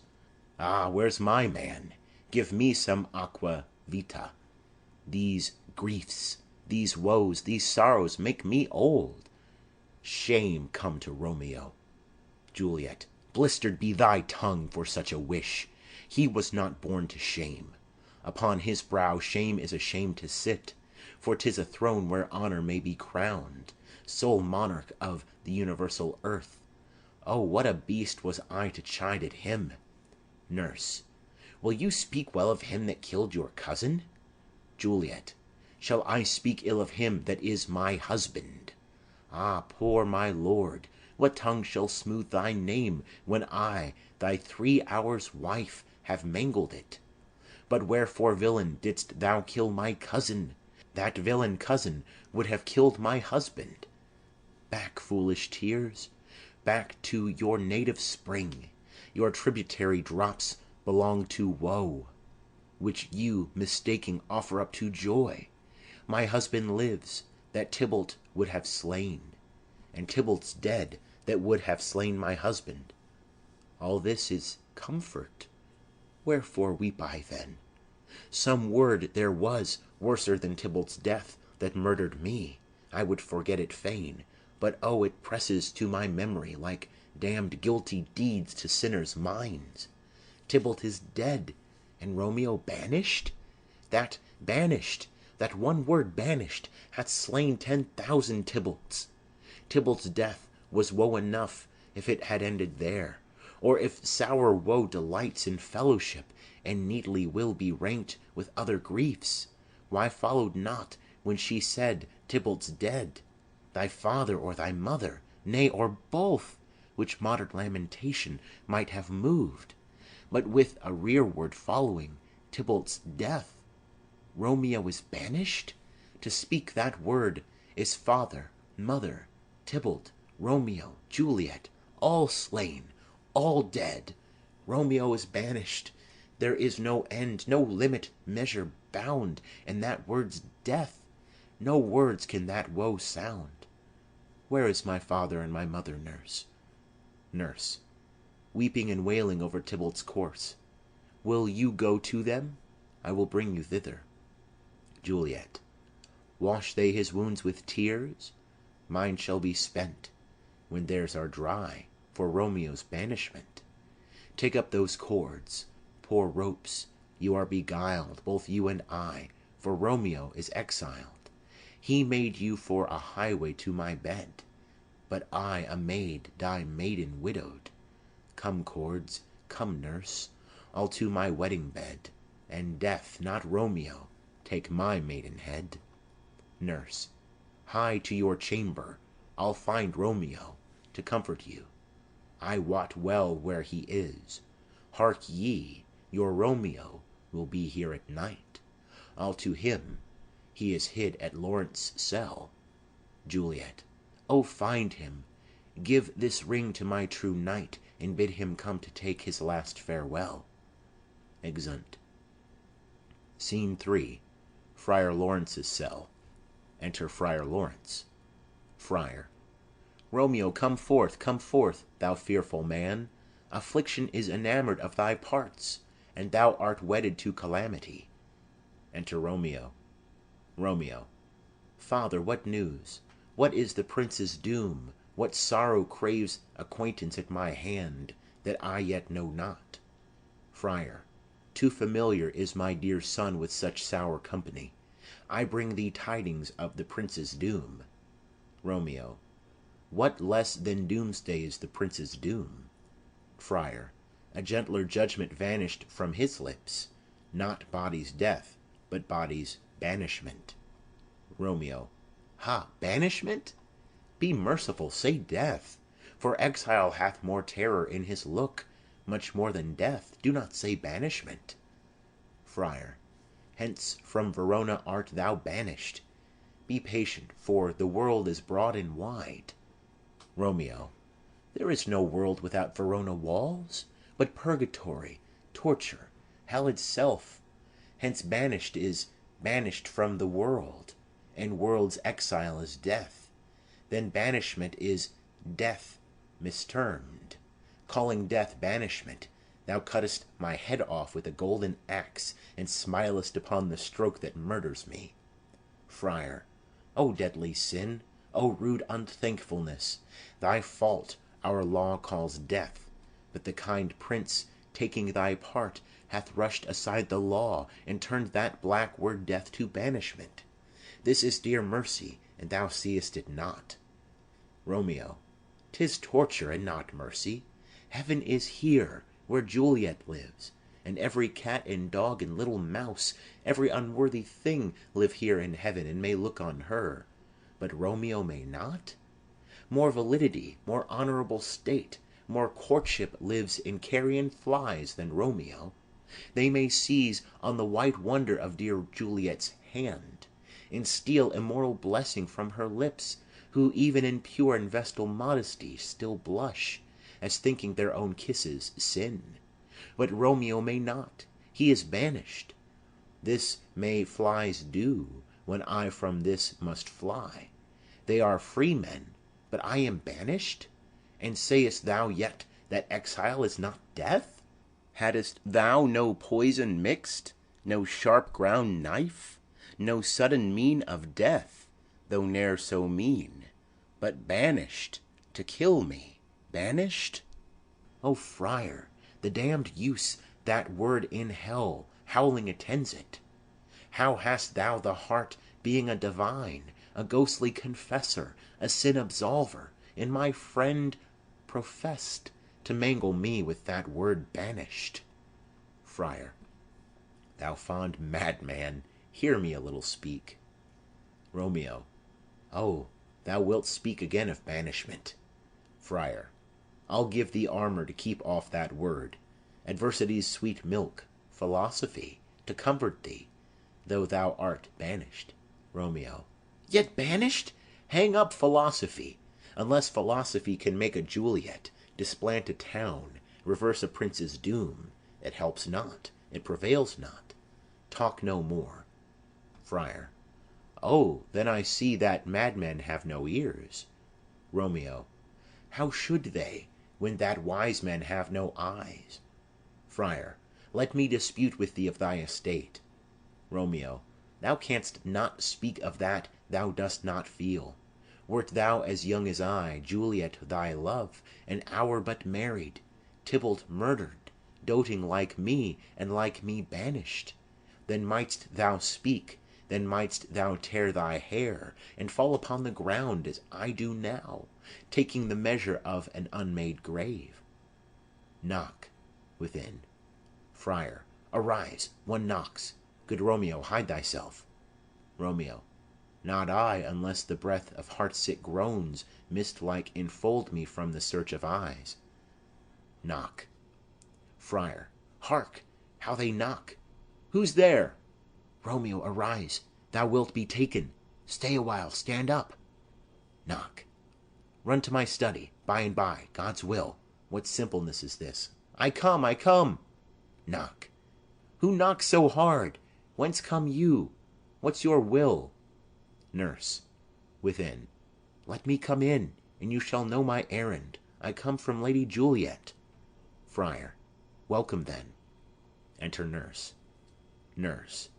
O holy friar, O tell me, holy friar, where is my lady's lord? Where's Romeo? Friar.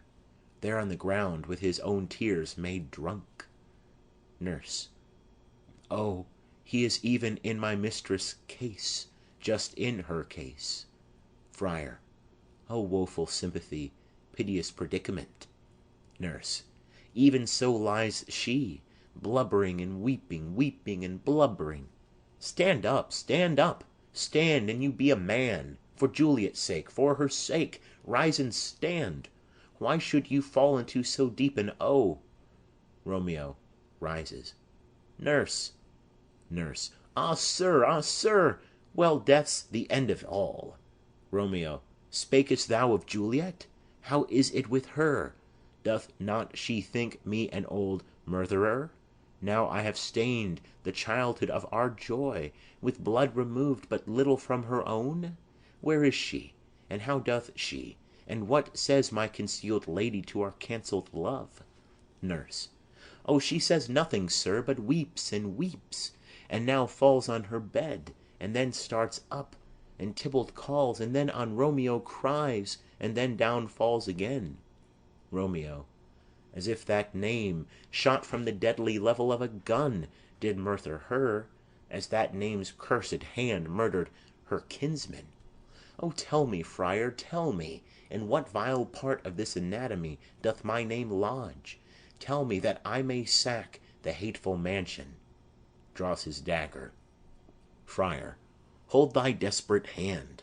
Art thou a man? Thy form cries out thou art.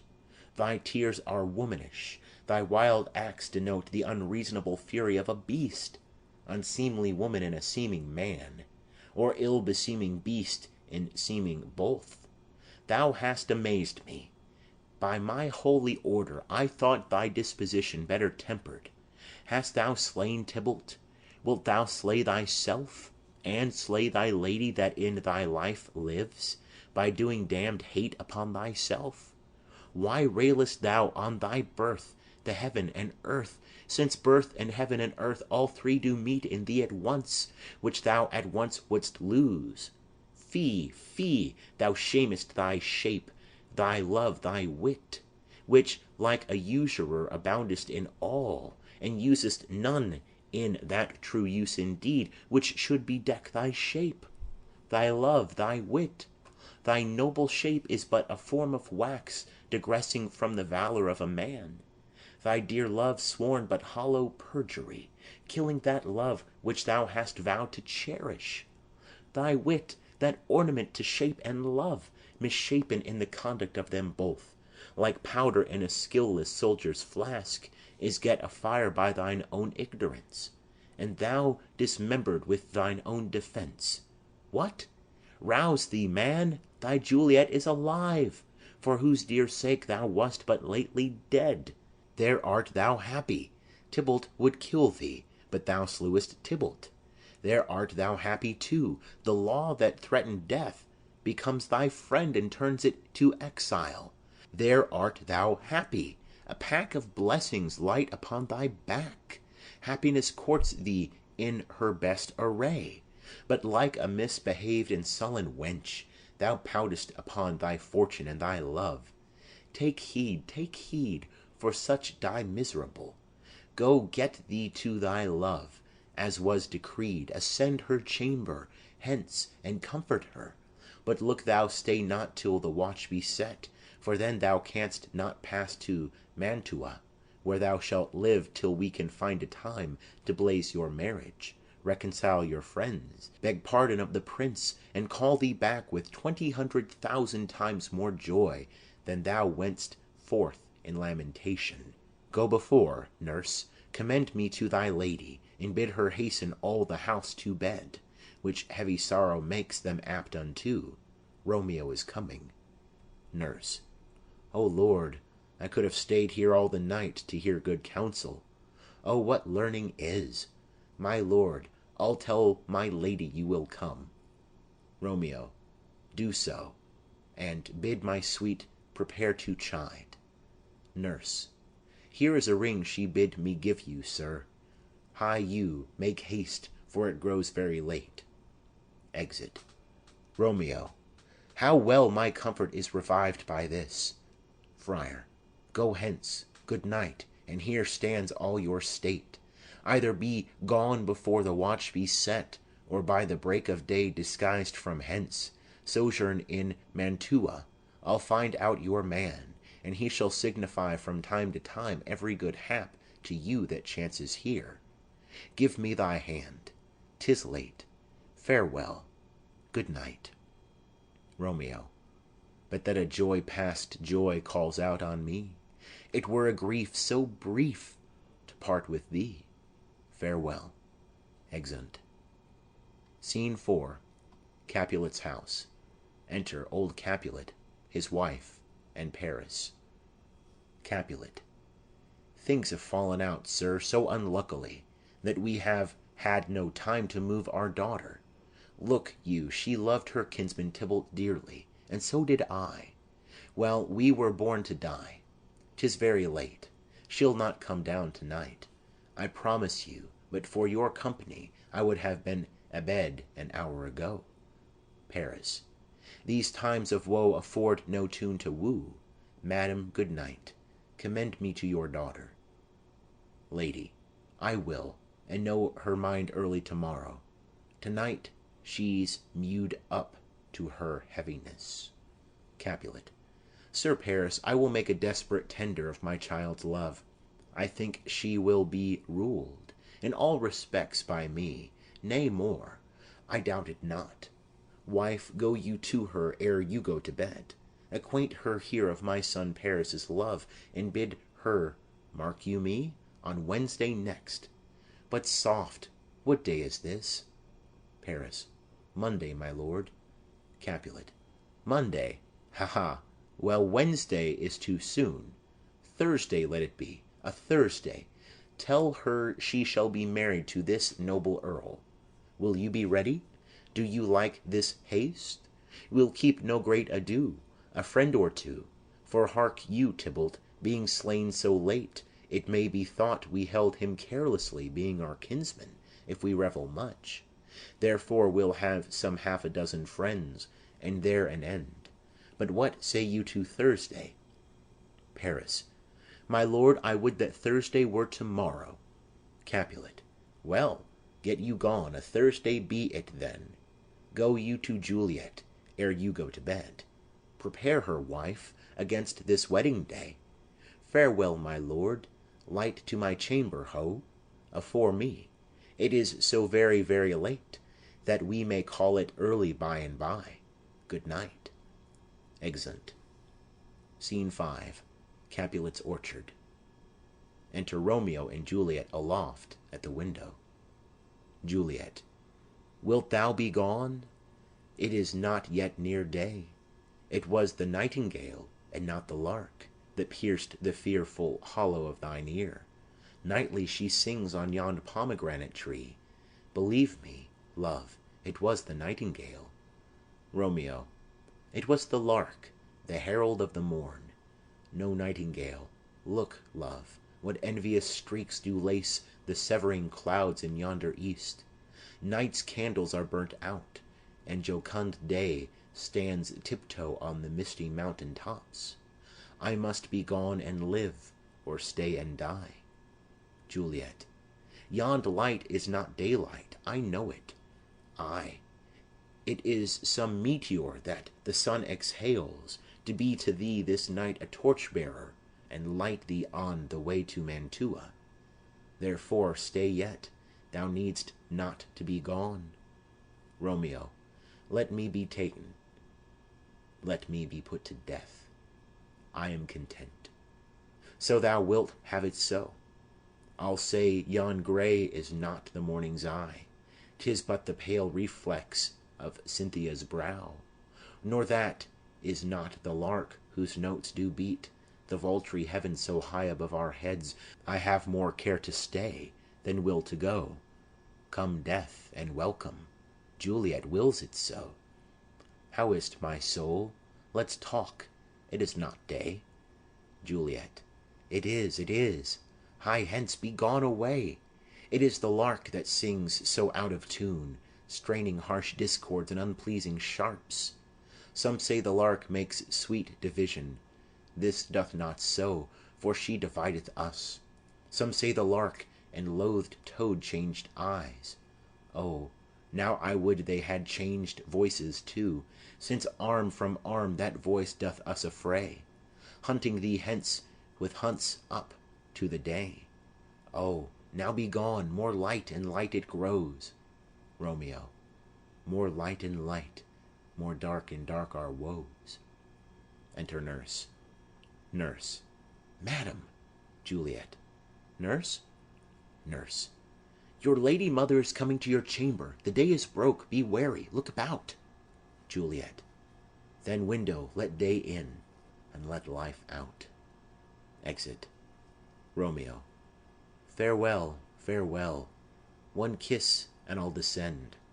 He goeth down. Juliet. Art thou gone so, my lord, my love, my friend? I must hear from thee every day in the hour, for in a minute there are many days. Oh, by this count I shall be much in years ere I again behold my Romeo. Romeo. Farewell.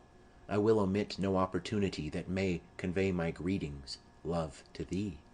Juliet. Oh, thinkest thou we shall ever meet again? Romeo. I doubt it not, and all these woes shall serve for sweet discourses in our time to come. Juliet. O God, I have an ill-divining soul. Methinks I see thee, now thou art below, as one dead in the bottom of a tomb. Either my eyesight fails, or thou lookest pale. Romeo. And trust me, love, in my eye so do you. Dry sorrow drinks our blood. Adieu, adieu. Exit. Juliet. O Fortune, Fortune! All men call thee fickle. If thou art fickle, what dost thou with him that is renowned for faith? Be fickle, Fortune, for then I hope thou wilt not keep him long, but send him back. Lady. Within. Ho, daughter! Are you up? Juliet. Who is't that calls? It is my lady mother. Is she not down so late, or up so early? What unaccustomed cause procures her hither? Enter Mother. Lady. Why, how now, Juliet? Juliet. Madam, I am not well. Lady. Evermore weeping for your cousin's death? What? Wilt thou wash him from his grave with tears? And if thou couldst not make him live. Therefore have done. Some grief shows much of love, but much of grief shows still some want of wit. Juliet. Yet let me weep for such a feeling loss. Lady. So shall you feel the loss, but not the friend which you weep for. Juliet. Feeling so the loss, I cannot choose but ever weep the friend. Lady. Well, girl, thou weepest not so much for his death as that the villain lives which slaughtered him. Juliet. What villain, madam? Lady. That same villain Romeo. Juliet aside. Villain, and he be many miles asunder, God pardon him. I do with all my heart, and yet no man like he doth grieve my heart. Lady. That is because the traitor murderer lives. Juliet. I, madam, from the reach of these my hands would none but I might venge my cousin's death. Lady. We will have vengeance for it, fear thou not. Then weep no more. I'll send to one in Mantua, where that same banished runagate doth live, shall give him such an unaccustomed dram that he shall soon keep Tybalt company, and then I hope thou wilt be satisfied. Juliet. Indeed, I never shall be satisfied with Romeo till I behold him dead. Is my poor heart so for a kinsman vexed? Madam, if you could find out but a man to bear a poison, I would temper it, that Romeo should, upon receipt thereof, soon sleep in quiet. Oh, how my heart abhors to hear him named, and cannot come to him, to wreak the love I bore my cousin Tybalt upon his body that hath slaughtered him. Lady. Find thou the means, and I'll find such a man. But now I'll tell thee joyful tidings, girl. Juliet. And joy comes well in such a needy time. What are they, I beseech your ladyship? Lady. Well, well, thou hast a careful father, child, one who, to put thee from thy heaviness, hath sorted out a sudden day of joy that thou expects not, nor I looked not for. Juliet. Madam, in happy time, what day is that? Lady. Marry, my child, early next Thursday morn, the gallant young and noble gentleman, the County Paris, at St. Peter's Church, shall happily make thee there a joyful bride. Juliet. Now by St. Peter's Church, and Peter too, he shall not make me there a joyful bride. I wonder at this haste, that I must wed ere he that should be husband comes to woo. I pray you tell my lord and father, madam, I will not marry yet, and when I do, I swear it shall be Romeo, whom you know I hate, rather than Paris. These are news indeed. Lady. Here comes your father.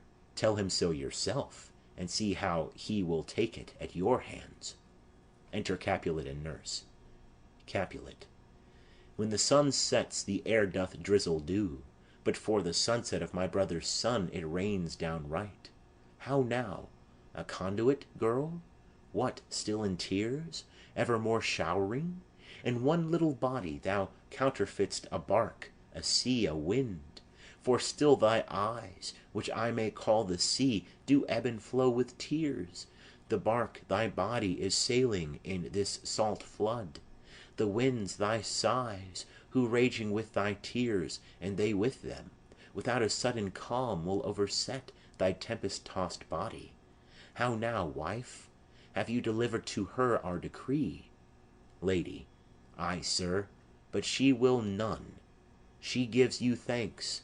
I would the fool were married to her grave. Capulet. Soft, take me with you. Take me with you, wife. How? Will she none? Doth she not give us thanks? Is she not proud? Doth she not count her blessed, unworthy as she is, that we have wrought so worthy a gentleman to be her bridegroom? Juliet. Not proud you have, but thankful that you have. Proud can I never be of what I hate, but thankful even for hate that is meant love. Capulet. How? Chop logic. What is this? Proud, and I thank you, and I thank you not, and yet not proud. Mistress minion, you thank me no thankings, nor proud me no prouds, but fettle your fine joints 'gainst Thursday next, to go with Paris to St. Peter's Church, or I will drag thee on a hurdle thither. Out, you green sickness carrion, I out, you baggage, you tallow face. Lady. Fie, what are you, mad? Juliet. Good father, I beseech you on my knees, hear me with patience, but to speak a word. Capulet. Hang thee, young baggage, disobedient wretch. I tell thee what, get thee to church a Thursday, or never after look me in the face. Speak not, reply not, do not answer me. My fingers itch. Wife, we scarce thought us blessed that God had lent us but this only child, but now I see this one is one too much, and that we have a curse in having her. Out on her, Hilding. Nurse. God in heaven bless her. You are to blame, my lord, to rate her so. Capulet. And why, my lady Wisdom? Hold your tongue. Good Prudence, smatter with your gossips, go. Nurse. I speak no treason. Capulet. O God Igaden. Nurse. May not one speak? Capulet. Peace, you mumbling fool! Utter your gravity or a gossip's bowl, for here we need it not. Lady. You are too hot. Capulet. God's bread, aye, it makes me mad. Day, night, late, early, at home, abroad, alone, in company, waking or sleeping, still my care hath been to have her matched, and having now provided a gentleman of princely parentage, of fair demeans, youthful and nobly trained, stuffed, as they say, with honourable parts, proportioned as one's thought would wish a man, and then to have a wretched puling fool, a whining mammet, in her fortune's tender, to answer, I'll not wed, I cannot love, I am too young, I pray you pardon me. But, and you will not wed, I'll pardon you. Graze where you will, you shall not house with me. Look to it, think on it. I do not use to jest. Thursday is near, lay hand on heart, advise, and you be mine. I'll give you to my friend, and you be not. Hang, beg, starve, die in the streets, for by my soul I'll ne'er acknowledge thee, nor what is mine shall never do thee good. Trust to it. Bethink you, I'll not be forsworn. Exit. Juliet. Is there no pity sitting in the clouds that sees into the bottom of my grief? O sweet my mother, cast me not away. Delay this marriage for a month, a week, or if you do not, make the bridal bed in that dim monument where Tybalt lies. Lady.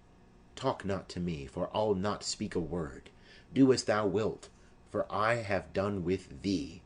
Exit. Juliet. O God! O nurse!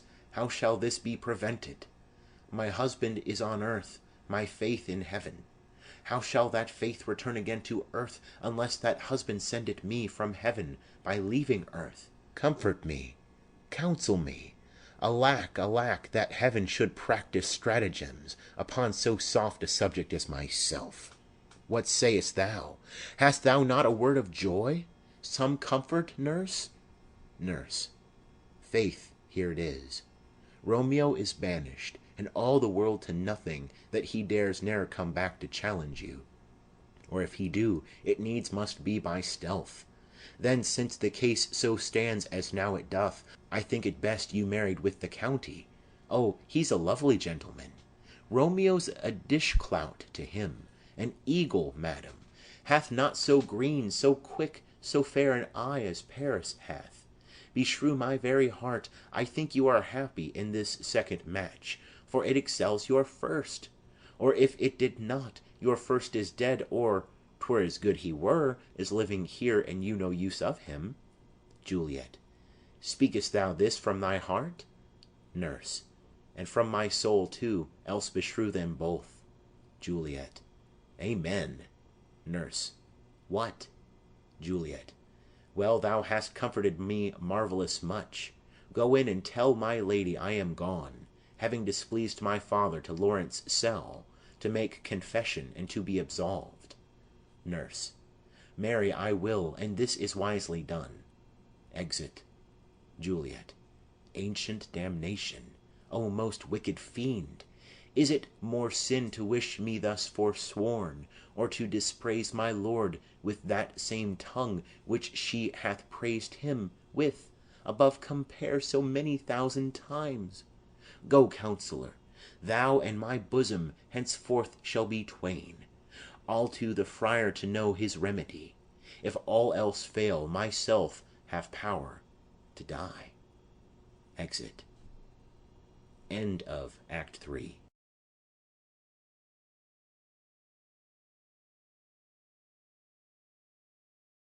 Act 4 of The Tragedy of Romeo and Juliet by William Shakespeare. Act 4, Scene 1. Friar Lawrence's cell. Enter Friar Lawrence and County Paris. Friar. On Thursday, sir. The time is very short. Paris. My father Capulet will have it so, and I am nothing slow to slack his haste. Friar. You say you do not know the lady's mind. Uneven is the course, I like it not. Paris. Immoderately she weeps for Tybalt's death, and therefore have I little talked of love.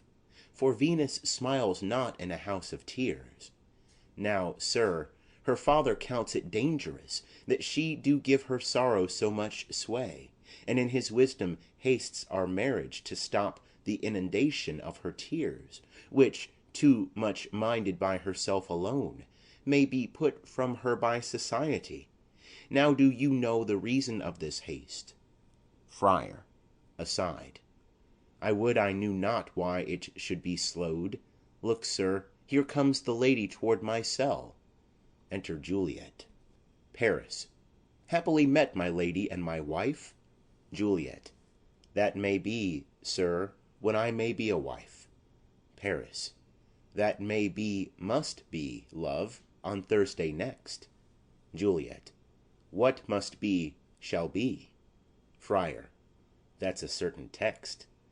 Paris. Come you to make confession to this father? Juliet. To answer that, I should confess to you. Paris. Do not deny to him that you love me. Juliet. I will confess to you that I love him. Paris. So will ye, I am sure, that you love me. Juliet.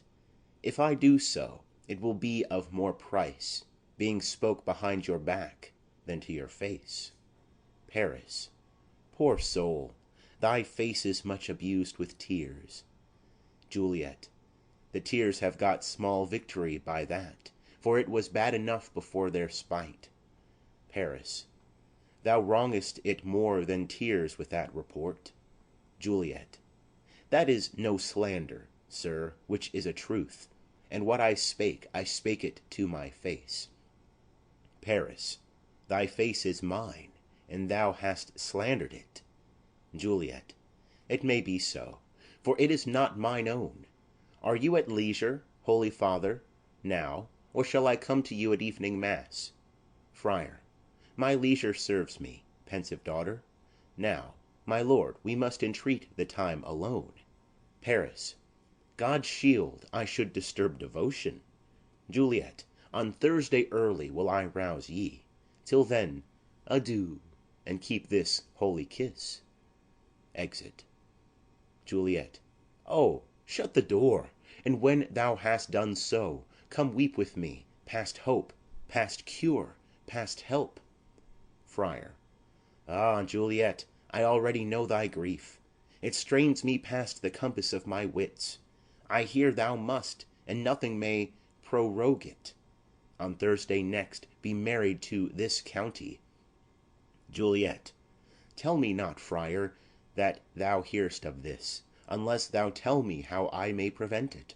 If in thy wisdom thou canst give no help, do thou but call my resolution wise, and with this knife I'll help it presently. God joined my heart and Romeo's, thou our hands, and ere this hand by thee to Romeo's sealed, shall be the label to another deed, or my true heart with treacherous revolt turn to another, this shall slay them both. Therefore, out of thy long experienced time, give me some present counsel, or behold, twixt my extremes and me, this bloody knife shall play the empire, arbitrating that which the commission of thy years and art could to no issue of true honor bring. Be not so long to speak. I long to die, if what thou speakest speak not of remedy. Friar. Hold, daughter, I do spy a kind of hope, which craves as desperate an execution as that is desperate which we would prevent. If rather than to marry county Paris thou hast the strength of will to slay thyself, then it is likely thou wilt undertake a thing like death to chide away this shame, that copst with death himself to scape from it. And if thou darest, I'll give thee remedy. Juliet. Oh, bid me leap, rather than marry Paris, from off the battlements of yonder tower, or walk in thievish ways, or bid me lurk where serpents are. Chain me with roaring bears, or shut me nightly in a charnel house, or covered quite with dead men's rattling bones, with reeky shanks and yellow chapless skulls, or bid me go into a new-made grave and hide me with a dead man in his shroud, things that, to hear them told, have made me tremble, and I will do it without fear or doubt, to live an unstained wife to my sweet love. Friar. Hold then, go home, be merry, give consent to marry Paris. Wednesday is tomorrow. Tomorrow night, look that thou lie alone. Let not the nurse lie with thee in thy chamber. Take thou this vial, being then in bed, and this distilled liquor drink thou off, when presently through all thy veins shall run a cold and drowsy humour, for no pulse shall keep his native progress, but surcease no warmth, no breath shall testify thou livest. The roses in thy lips and cheeks shall fade to paly ashes. Thy eyes' windows fall, like death when he shuts up the day of life. Each part, deprived of supple government, shall stiff and stark and cold appear like death. And in this borrowed likeness of shrunk death thou shalt continue 42 hours, and then awake as from a pleasant sleep. Now, when the bridegroom in the morning comes to rouse thee from thy bed, there art thou dead. Then, as the manner of our country is, in thy best robes uncovered on the bier, thou shalt be borne to that same ancient vault, where all the kindred of the Capulets lie. In the meantime, against thou shalt awake, shall Romeo by my letters know our drift, and hither shall he come, and he and I will watch thy waking, and that very night shall Romeo bear thee hence to Mantua, and this shall free thee from this present shame, if no inconstant toy nor womanish fear abate thy valour in the acting it. Juliet. Give me, give me! Oh, tell not me of fear. Friar. Hold, get you gone, be strong and prosperous in this resolve. I'll send a friar with speed to Mantua, with my letters to thy lord. Juliet. Love, give me strength, and strength shall help afford. Farewell, dear father. Exeunt. Scene 2. Capulet's house. Enter Father Capulet, mother, nurse, and serving men, 2 or 3. Capulet. So many guests invite as here are writ. Exit a serving man. Sirrah, go hire me 20 cunning cooks. Serving man. You shall have none ill, sir, for I'll try if they can lick their fingers. Capulet. How canst thou try them so? Serving man. Marry, sir, 'tis an ill cook that cannot lick his own fingers. Therefore he that cannot lick his fingers goes not with me. Capulet. Go, be gone. Exit serving man. We shall be much unfurnished for this time. What, is my daughter gone to Friar Lawrence? Nurse. Ay, forsooth. Capulet. Well, B may chance to do some good on her. A peevish, self-willed harlotry it is. Enter Juliet. Nurse. See where she comes from shrift with merry look. Capulet. How now, my headstrong? Where have you been gadding? Juliet. Where I have learnt me to repent the sin of disobedient opposition to you and your behests, and am enjoined by holy Lawrence to fall prostrate here to beg your pardon. Pardon, I beseech you. Henceforward I am ever ruled by you. Capulet. Send for the county. Go tell him of this. I'll have this knot knit up tomorrow morning. Juliet.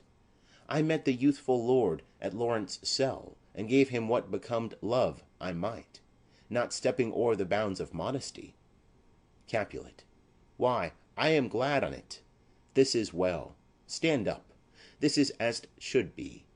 Let me see the county. Ay, Mary, go, I say, and fetch him hither. Now, afore God, this reverend holy friar, all our whole city is much bound to him. Juliet. Nurse, Will you go with me into my closet to help me sort such needful ornaments as you think fit to furnish me tomorrow? Mother. No, not till Thursday. There is time enough. Capulet. Go, nurse, go with her. We'll to church tomorrow.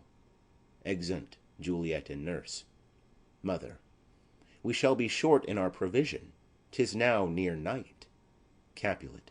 Tush, I will stir about, and all things shall be well. I warrant thee, wife. Go thou to Juliet, help to deck up her. I'll not to bed to-night. Let me alone. I'll play the housewife for this once. What, ho! They are all forth. Well, I will walk myself to county Paris, to prepare him up against tomorrow. My heart is wondrous light, since this same wayward girl is so reclaimed. Exeunt. Scene 3. Juliet's chamber. Enter Juliet and nurse. Juliet. Ay, those attires are best, but, gentle nurse, I pray thee leave me to myself to-night, for I have need of many orisons to move the heavens, to smile upon my state, which, well thou knowest, is cross and full of sin. Enter Mother. Mother. What, are you busy, ho? Need you my help? Juliet. No, madam, we have culled such necessaries as are behooful for our state tomorrow. So please you, let me now be left alone, and let the nurse this night sit up with you, for I am sure you have your hands full all in this so sudden business. Mother. Good night. Get thee to bed, and rest, for thou hast need. Exeunt Mother and nurse. Juliet. Farewell. God knows when we shall meet again. I have a faint cold fear thrills through my veins, that almost freezes up the heat of life. I'll call them back again to comfort me. Nurse, what should she do here? My dismal scene I needs must act alone. Come, vial, what if this mixture do not work at all? Shall I be married then tomorrow morning? No, no, this shall forbid it. Lie thou there. Lays down a dagger. What if it be a poison which the friar subtly hath ministered to have me dead, lest in this marriage he should be dishonored because he married me before to Romeo? I fear 'tis. And yet, methinks it should not, for he hath still been tried a holy man. I will not entertain so bad a thought. How if, when I am laid into the tomb, I wake before the time that Romeo come to redeem me? There's a fearful point. Shall I not then be stifled in the vault, to whose foul mouth no healthsome air breathes in, and there die strangled ere my Romeo comes? Or, if I live, is it not very like the horrible conceit of death and night, together with the terror of the place, as in a vault, an ancient receptacle, where for this many hundred years the bones of all my buried ancestors are packed, where bloody Tybalt, yet but green in earth, lies festering in his shroud, where, as they say, at some hours in the night spirits resort. Alack, alack, is it not like that I, so early waking, what with loathsome smells, and shrieks like mandrakes torn out of the earth, that living mortals, hearing them, run mad?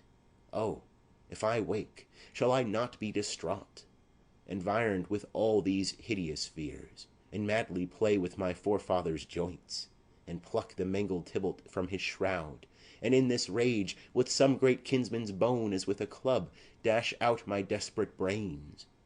Oh, look, methinks I see my cousin's ghost seeking out Romeo, that did spit his body upon a rapier's point. Stay, Tybalt, stay. Romeo, I come. This do I drink to thee. She drinks, and falls upon her bed within the curtains. Scene 4. Capulets' house. Enter Lady of the house and nurse. Lady. Hold, take these keys and fetch more spices, nurse. Nurse. They call for dates and quinces in the pastry. Enter old Capulet. Capulet. Come, stir, stir, stir! The second cock hath crowed, the curfew bell hath rung, 'tis 3 o'clock. Look to the baked meats, good Angelica, spare not for cost. Nurse. Go, you cot queen, go, get you to bed. Faith, you'll be sick tomorrow for this night's watching. Capulet. No, not a whit. What? I have watched ere now all night for lesser cause, and ne'er been sick. Lady. Ay, you have been a mouse hunt in your time, but I will watch you from such watching now. Exeunt Lady and Nurse. Capulet. A jealous hood, a jealous hood. Enter 3 or 4 fellows with spits and logs and baskets. What is there? Now, fellow. Things for the cook, sir, but I know not what. Capulet. Make haste, make haste. Exit fellow. Sirrah, fetch drier logs. Call Peter, he will show thee where they are. Fellow. I have a head, sir, that will find out logs, and never trouble Peter for the matter. Capulet. Mass, and well said, a merry whoreson, ha! Thou shalt be loggerhead. Exit fellow. Good faith, 'tis day. The county will be here with music straight, for so he said he would. Play music. I hear him near. Nurse, wife, what, ho! What, nurse, I say? Enter Nurse. Go waken Juliet, go and trim her up. I'll go and chat with Paris. Make haste, make haste! The bridegroom, he is come already. Make haste, I say. Exeunt. Scene 5. Juliet's chamber. Enter Nurse. Nurse. Mistress! What, mistress? Juliet, fast! I warrant her, she... Why, lamb! Why, lady! Fie, you slug-a-bed! Why? Love. I say, madam, sweetheart. Why? Bride. What? Not a word? You take your pennyworths now. Sleep for a week. For the next night, I warrant, the county Paris hath set up his rest, that you shall rest but little. God forgive me. Marry and amen. How sound is she asleep! I needs must wake her. Madam, madam, madam. Ay, let the county take you in your bed. He'll fright you up, i' faith. Will it not be? Draws aside the curtains. What? Dressed, and in your clothes, and down again? I must needs wake you. Lady, lady, lady! Alas, alas! Help! Help! My lady's dead! Oh, were a day that ever I was born! Some aqua vitae! Oh, my lord! My lady! Enter Mother. Mother.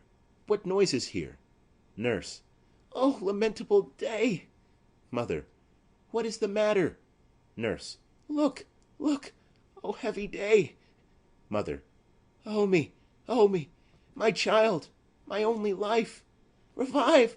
Look up, or I will die with thee! Help! Help! Call help! Enter Father. Father. For shame! Bring Juliet forth! Her lord is come. Nurse. She's dead! Deceased! She's dead! Alack the day! Mother. Alack the day! She's dead! She's dead! She's dead! Capulet. Ha! Let me see her. Out, alas! She's cold. Her blood is settled, and her joints are stiff. Life and these lips have long been separated. Death lies on her like an untimely frost upon the sweetest flower of all the field. Nurse. O lamentable day! Mother. O woeful time! Capulet.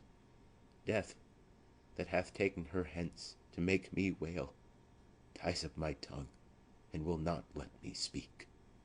Enter Friar Lawrence and the county Paris with musicians. Friar. Come, is the bride ready to go to church? Capulet. Ready to go, but never to return. O son, the night before thy wedding day hath death lain with thy wife. See, there she lies, flower as she was, deflowered by him. Death is my son-in-law, death is my heir. My daughter he hath wedded. I will die and leave him all. Life, living, all is death's. Paris. Have I thought long to see this morning's face, and doth it give me such a sight as this? Mother. Accursed, unhappy, wretched, hateful day! Most miserable hour that e'er time saw in lasting labour of his pilgrimage!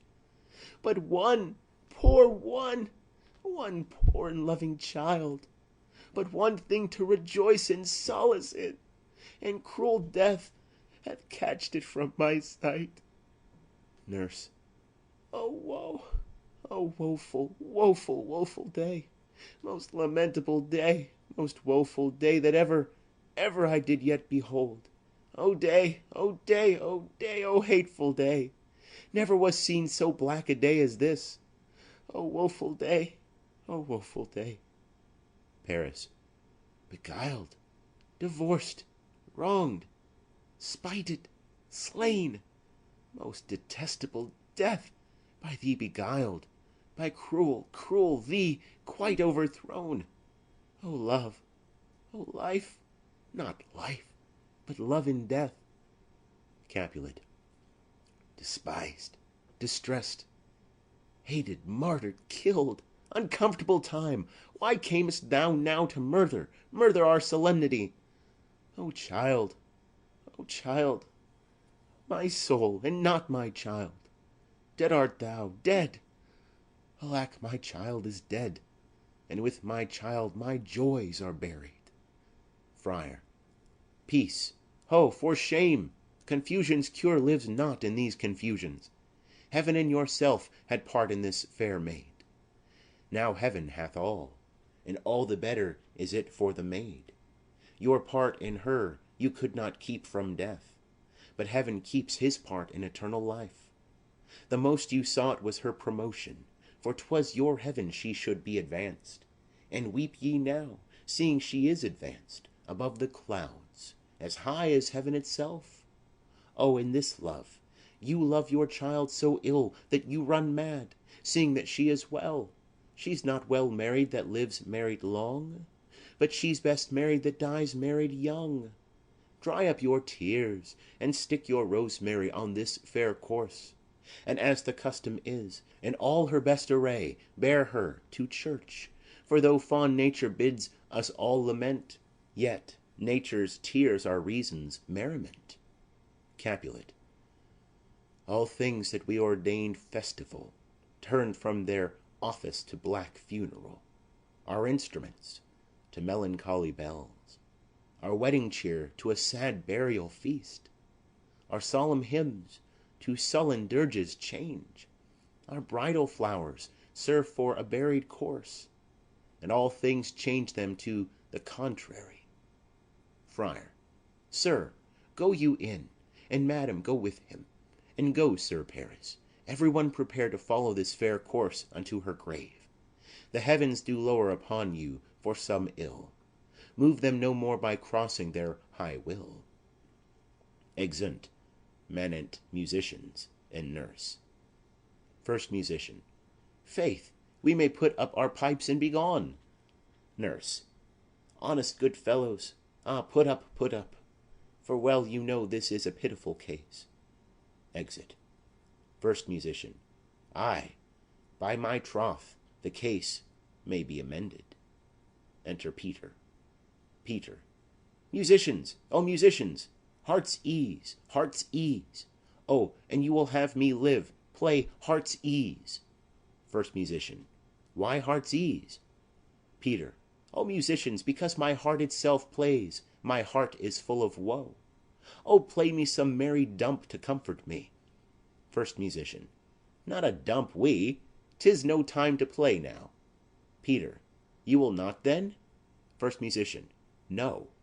Peter. I will then give it you soundly. First Musician. What will you give us? Peter. No money, on my faith, but the gleek. I will give you the minstrel. First Musician. Then will I give you the serving creature. Peter. Then will I lay the serving creature's dagger on your pate. I will carry no crotchets. I'll ray you. I'll thaw you. Do you note me? First Musician. And you ray us and thaw us. You note us. Second Musician. Pray you put up your dagger, and put out your wit. Peter. Then have at you with my wit. I will dry beat you with an iron wit, and put up my iron dagger. Answer me like men. When griping grief the heart doth wound, and doleful dumps the mind oppress, then music with her silver sound. Why silver sound? Why music with her silver sound? What say you, Simon Catling? First Musician. Marry, sir, because silver hath a sweet sound. Peter. Pretty. What say you, Hugh Rebeck? Second Musician. I say silver sound because musicians sound for silver. Peter. Pretty too. What say you, James Sound Post? Third Musician. Faith, I know not what to say. Peter. Oh, I cry you mercy. You are the singer. I will say for you, it is music with her silver sound, because musicians have no gold for sounding. Then music with her silver sound, with speedy help doth lend redress. Exit. First Musician. What a pestilent knave is this same! Second Musician. Hang him, Jack. Come, we'll in here. Tarry for the mourners, and stay dinner. Exeunt. End of Act 4.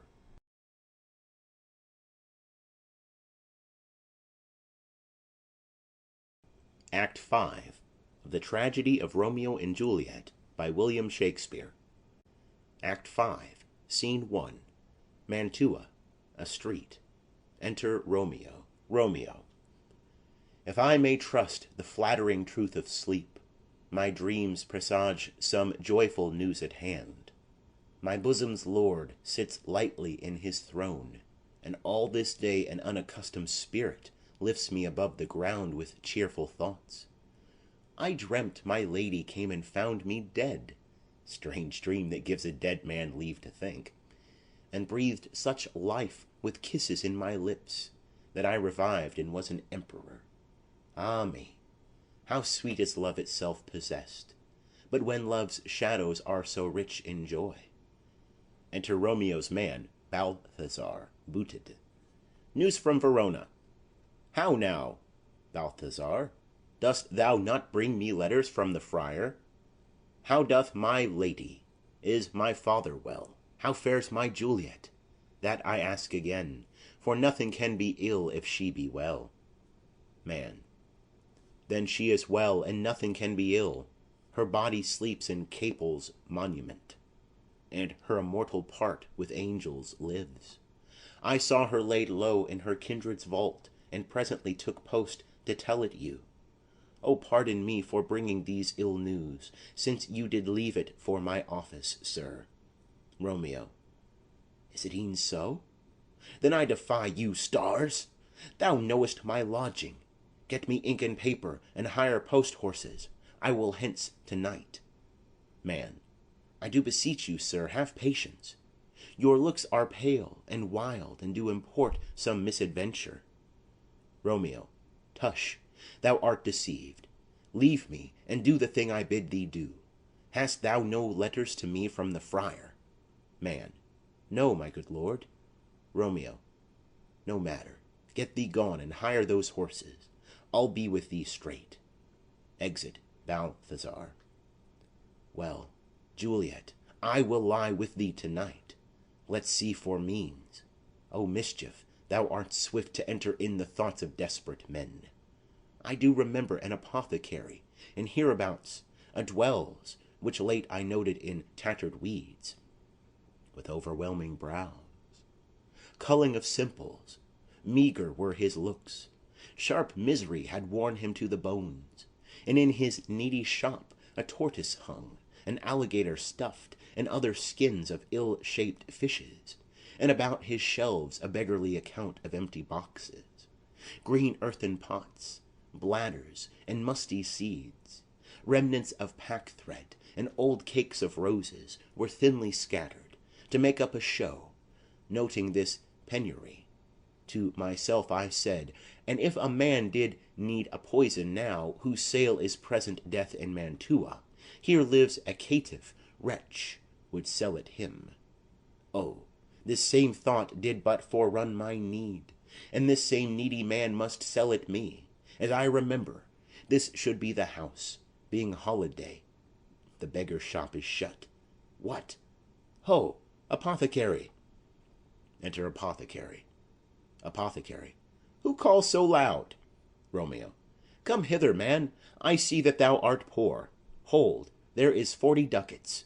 Let me have a dram of poison, such soon speeding gear as will disperse itself through all the veins, that the life-weary taker maul fall dead, and that the trunk may be discharged of breath as violently as hasty powder fired doth hurry from the fatal cannon's womb. Apothecary. Such mortal drugs I have, but Mantua's law is death to any he that utters them. Romeo. Art thou so bare and full of wretchedness, and fearest to die? Famine is in thy cheeks, need and oppression starveth in thine eyes, contempt and beggary hangs upon thy back. The world is not thy friend, nor the world's law. The world affords no law to make thee rich. Then be not poor, but break it, and take this. Apothecary. My poverty, but not my will, consents. Romeo. I pay thy poverty, and not thy will. Apothecary. Put this in any liquid thing you will, and drink it off, and if you had the strength of 20 men, it would dispatch you straight. Romeo. There is thy gold, worse poison to men's souls, doing more murther in this loathsome world, than these poor compounds that thou mayest not sell. I sell thee poison, thou hast sold me none. Farewell, buy food, and get thyself in flesh. Come, cordial and not poison, go with me to Juliet's grave, for there must I use thee. Exeunt. Scene 2. Verona. Friar Lawrence's cell. Enter Friar John to Friar Lawrence. John. Holy Franciscan friar, brother, ho! Enter Friar Lawrence. Lawrence. This same should be the voice of Friar John. Welcome from Mantua. What says Romeo? Or, if his mind be writ, give me his letter. John. Going to find a barefoot brother out, one of our order, to associate me, here in this city, visiting the sick, and finding him, the searchers of the town, suspecting that we both were in a house where the infectious pestilence did reign, sealed up the doors, and would not let us forth, so that my speed to Mantua there was stayed. Lawrence. Who bare my letter then to Romeo? John. I could not send it. Here it is again, nor get a messenger to bring it thee, so fearful were they of infection. Lawrence. Unhappy fortune! By my brotherhood, the letter was not nice, but full of charge, of dear import, and the neglecting it may do much danger. Friar John, go hence, get me an iron crow, and bring it straight unto my cell. John. Brother, I'll go and bring it thee. Exit. Lawrence. Now must I to the monument alone. Within this 3 hours will fair Juliet wake. She will beshrew me much that Romeo hath not no notice of these accidents. But I will write again to Mantua, and keep her at my cell till Romeo come. Poor living corse, closed in a dead man's tomb. Exit. Scene 3. Verona. A churchyard. In it the monument of the Capulets. Enter Paris and his page with flowers and a torch. Paris. Give me thy torch, boy. Hence, and stand aloof. Yet put it out, for I would not be seen. Under yon yew tree lay thee all along, holding thine ear close to the hollow ground. So shall no foot upon the churchyard tread, being loose, unfirm, with digging up of graves, but thou shalt hear it. Whistle then to me, as signal that thou hear'st something approach. Give me those flowers. Do as I bid thee. Go. Page. Aside. I am almost afraid to stand alone here in the churchyard. Yet I will adventure. Retires. Paris. Sweet flower, with flowers thy bridal bed I strew. Oh, woe! Thy canopy is dust and stones, which with sweet water nightly I will dew, or wanting that, with tears distilled by moans. The obsequies that I for thee will keep nightly shall be to strew thy grave and weep. Whistle boy. The boy gives warning, something doth approach. What cursed foot wanders this way to-night, to cross my obsequies in true love's right? What, with a torch? Muffle me, night, a while. Retires. Enter Romeo and Balthazar with a torch, a mattock, and a crow of iron. Romeo. Give me that mattock and the wrenching iron. Hold, take this letter. Early in the morning see thou deliver it to my lord and father. Give me the light. Upon thy life I charge thee, whate'er thou hearest or seest, stand all aloof, and do not interrupt me in my course. Why I descend into this bed of death is partly to behold my lady's face, but chiefly to take thence from her dead finger a precious ring, a ring that I must use in dear employment. Therefore hence, be gone. But if thou, jealous, dost return to pry in what I farther shall intend to do, by heaven I will tear thee joint by joint, and strew this hungry churchyard with thy limbs. The time and my intents are savage wild, more fierce and more inexorable far than empty tigers or the roaring sea. Balthazar. I will be gone, sir, and not trouble you. Romeo. So shalt thou show me friendship. Take thou that. Live and be prosperous, and farewell, good fellow. Balthazar, aside. For all this same, I'll hide me hereabout. His looks I fear, and his intents I doubt. Retires. Romeo. Thou detestable maw, thou womb of death, gorged with the dearest morsel of the earth. Thus I enforce thy rotten jaws to open, and in despite I'll cram thee with more food. Romeo opens the tomb. Paris. This is that banished haughty Montague that murdered my love's cousin, with which grief it is supposed the fair creature died, and here is come to do some villainous shame to the dead bodies. I will apprehend him. Stop thy unhallowed toil, vile Montague. Can vengeance be pursued further than death? Condemned villain, I do apprehend thee. Obey and go with me, for thou must die. Romeo. I must indeed, and therefore came I hither. Good gentle youth, tempt not a desperate man. Fly hence, and leave me. Think upon these gone. Let them affright thee. I beseech thee, youth, but not another sin upon my head by urging me to fury. Oh, be gone.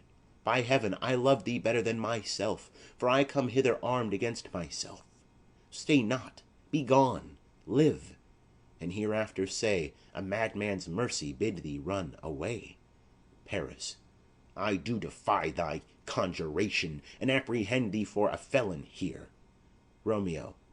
Wilt thou provoke me? Then have at thee, boy. They fight. Page. O Lord, they fight! I will go call the watch. Exit. Paris falls. Paris. Oh, I am slain. If thou be merciful, open the tomb. Lay me with Juliet. Dies. Romeo. In faith, I will. Let me peruse this face, Mercutio's kinsman, noble county Paris. What said my man when my betossed soul did not attend him as we rode? I think he told me Paris should have married Juliet. Said he not so? Or did I dream it so? Or am I mad, hearing him talk of Juliet, to think it was so? Oh, give me thy hand, one writ with me in sour misfortune's book. I'll bury thee in a triumphant grave. A grave? Oh no, a lanthorn, slaughtered youth, for here lies Juliet, and her beauty makes this vault a feasting presence full of light. Death, lie thou there, by a dead man interred. Lays him in the tomb. How oft when men are at the point of death, have they been merry, which their keepers call a lightning before death? Oh, how may I call this a lightning? O my love, my wife, death, that hath sucked the honey of thy breath, hath had no power yet upon thy beauty. Thou art not conquered. Beauty's ensign yet is crimson in thy lips and in thy cheeks, and death's pale flag is not advanced there. Tybalt, liest thou there in thy bloody sheet? Oh, what more favour can I do to thee than with that hand that cut thy youth in twain to sunder his that was thine enemy? Forgive me, cousin. Ah, dear Juliet, why art thou yet so fair? Shall I believe that unsubstantial death is amorous, and that the lean abhorred monster keeps thee here in dark to be his paramour? For fear of that, I still will stay with thee, and never from this palace of dim night depart again. Here, here will I remain, with worms that are thy chambermaids. Oh, here will I set up my everlasting rest, and shake the yoke of inauspicious stars from this world-wearied flesh. Eyes, look your last. Arms, take your last embrace. And lips, O you the doors of breath, seal with a righteous kiss a dateless bargain to engrossing death. Come, bitter conduct, come, unsavory guide, thou desperate pilot, now at once run on the dashing rocks thy seasick weary bark. Here's to my love. Drinks. Oh, true apothecary, thy drugs are quick. Thus with a kiss I die. Falls. Enter Friar Lawrence with lanthorn, crow, and spade. Friar. Saint Francis be my speed! How oft to-night have my old feet stumbled at graves! Who's there? Balthazar. Here's one, a friend, and one that knows you well. Friar. Bliss be upon you. Tell me, good my friend, what torch is yond that vainly lends his light to grubs and eyeless skulls? As I discern, it burneth in the Capul's monument. Balthazar. It doth so, holy sir, and there's my master, one that you love. Friar. Who is it? Balthazar. Romeo. Friar. How long hath he been there? Balthazar. Full half an hour. Friar. Go with me to the vault. Balthazar. I dare not, sir. My master knows not but I am gone hence, and fearfully did menace me with death if I did stay to look on his intents. Friar. Stay then. I'll go alone. Fear comes upon me. Oh, much I fear some ill unthrifty thing. Balthazar.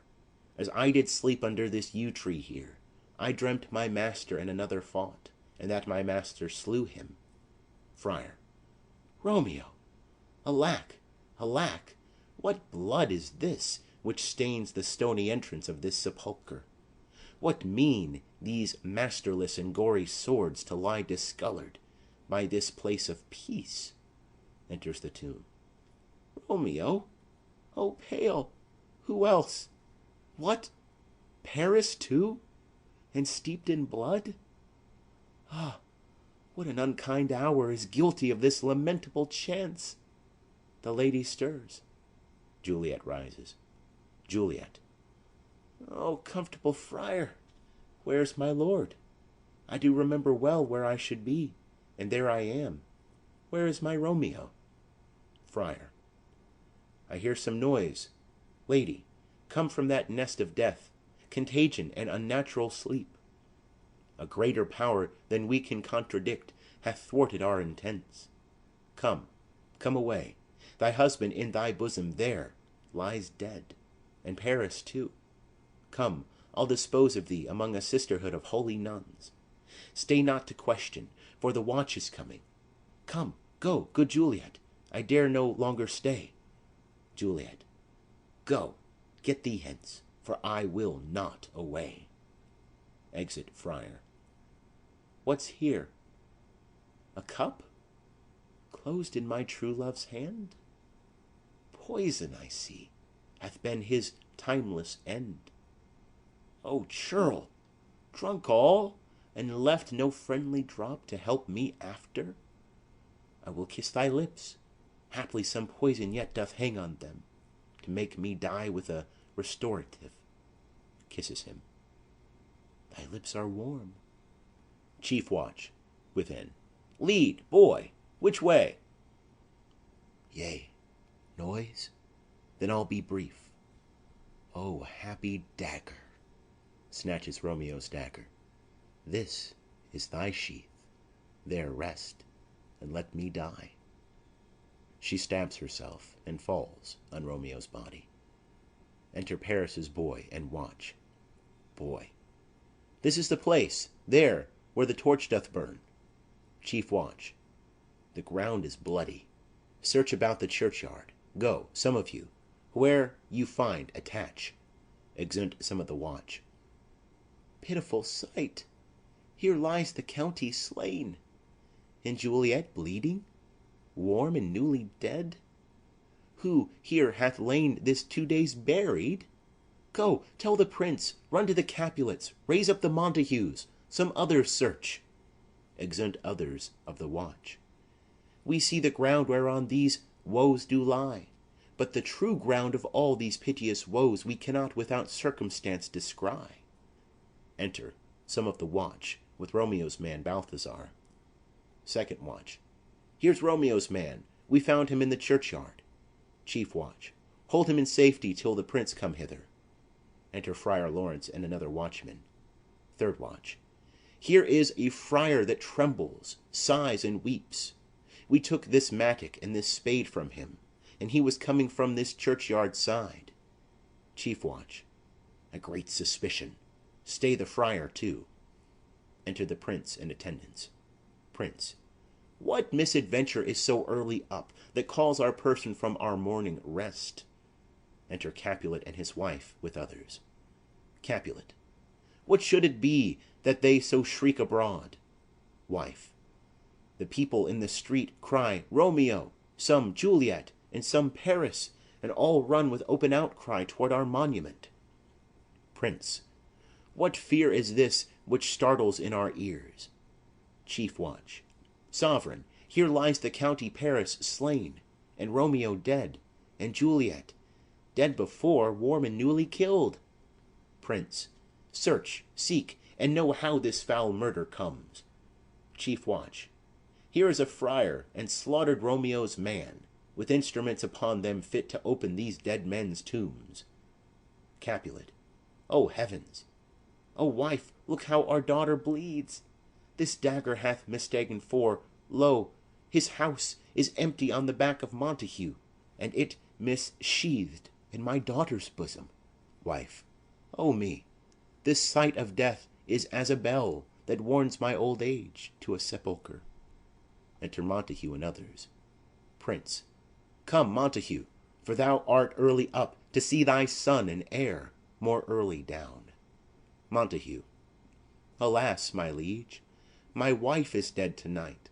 Grief of my son's exile hath stopped her breath. What further woe conspires against mine age? Prince. Look, and thou shalt see. Montague. O thou untaught! What manners is in this, to press before thy father to a grave? Prince.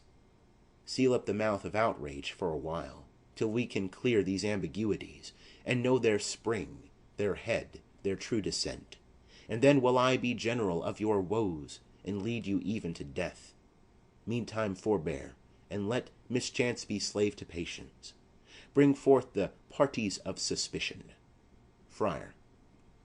I am the greatest, able to do least, yet most suspected, as the time and place doth make against me of this direful murther.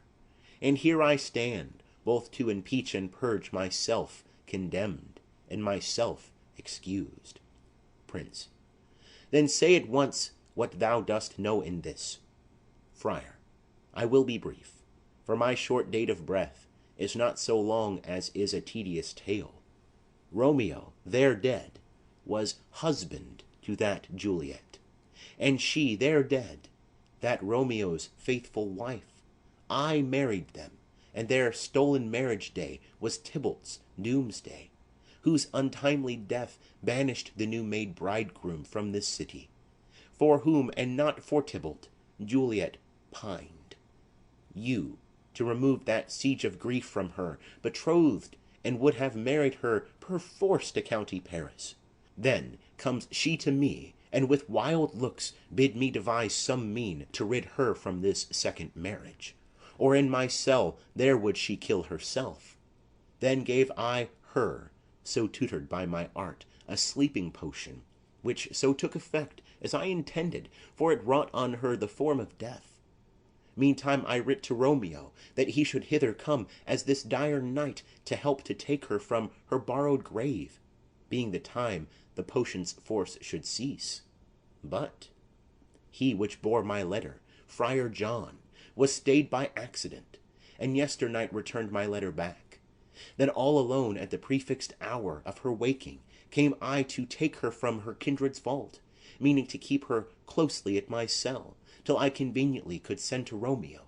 But when I came, some minute ere the time of her awaking, here untimely lay the noble Paris, and true Romeo dead. She wakes, and I entreated her come forth, and bear this work of heaven with patience.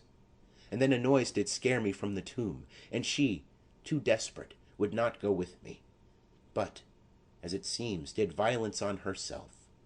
All this I know, and to the marriage her nurse is privy, and if aught in this miscarried by my fault, let my old life be sacrificed some hour before his time unto the rigor of severest law. Prince, we still have known thee for a holy man. Where's Romeo's man? What can he say in this? Balthazar, I brought my master news of Juliet's death, and then in post he came from Mantua to this same place, to this same monument. This letter he early bid me give his father, and threatened me with death, going in the vault, if I departed not and left him there. Prince, give me the letter, I will look on it. Where is the county's page that raised the watch?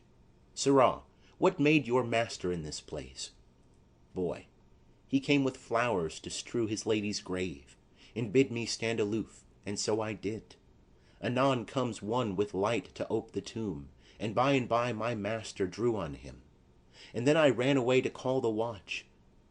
Prince, this letter doth make good the friar's words, their course of love, the tidings of her death. And here he writes that he did buy a poison of a poor apothecary, and therewithal came to this vault to die, and lie with Juliet. Where be these enemies? Capulet, Montague, see what a scourge is laid upon your hate, that heaven finds means to kill your joys with love. And I, for winking at you discords too, have lost a brace of kinsmen. All are punished. Capulet, O brother Montague, give me thy hand. This is my daughter's jointure, for no more can I demand. Montague, but I can give thee more, for I will raise her statue in pure gold, that whiles Verona by that name is known, there shall no figure at such rate be set as that of true and faithful Juliet. Capulet, as rich shall Romeo's by his lady's lie pour sacrifices of our enmity. Prince, a glooming peace this morning with it brings. The sun for sorrow will not show his head. Go hence, to have more talk of these sad things. Some shall be pardoned, and some punished, for never was a story of more woe than this of Juliet and her Romeo. Exeunt omnes. The end. End of Act 5, and also the end of the tragedy of Romeo and Juliet by William Shakespeare.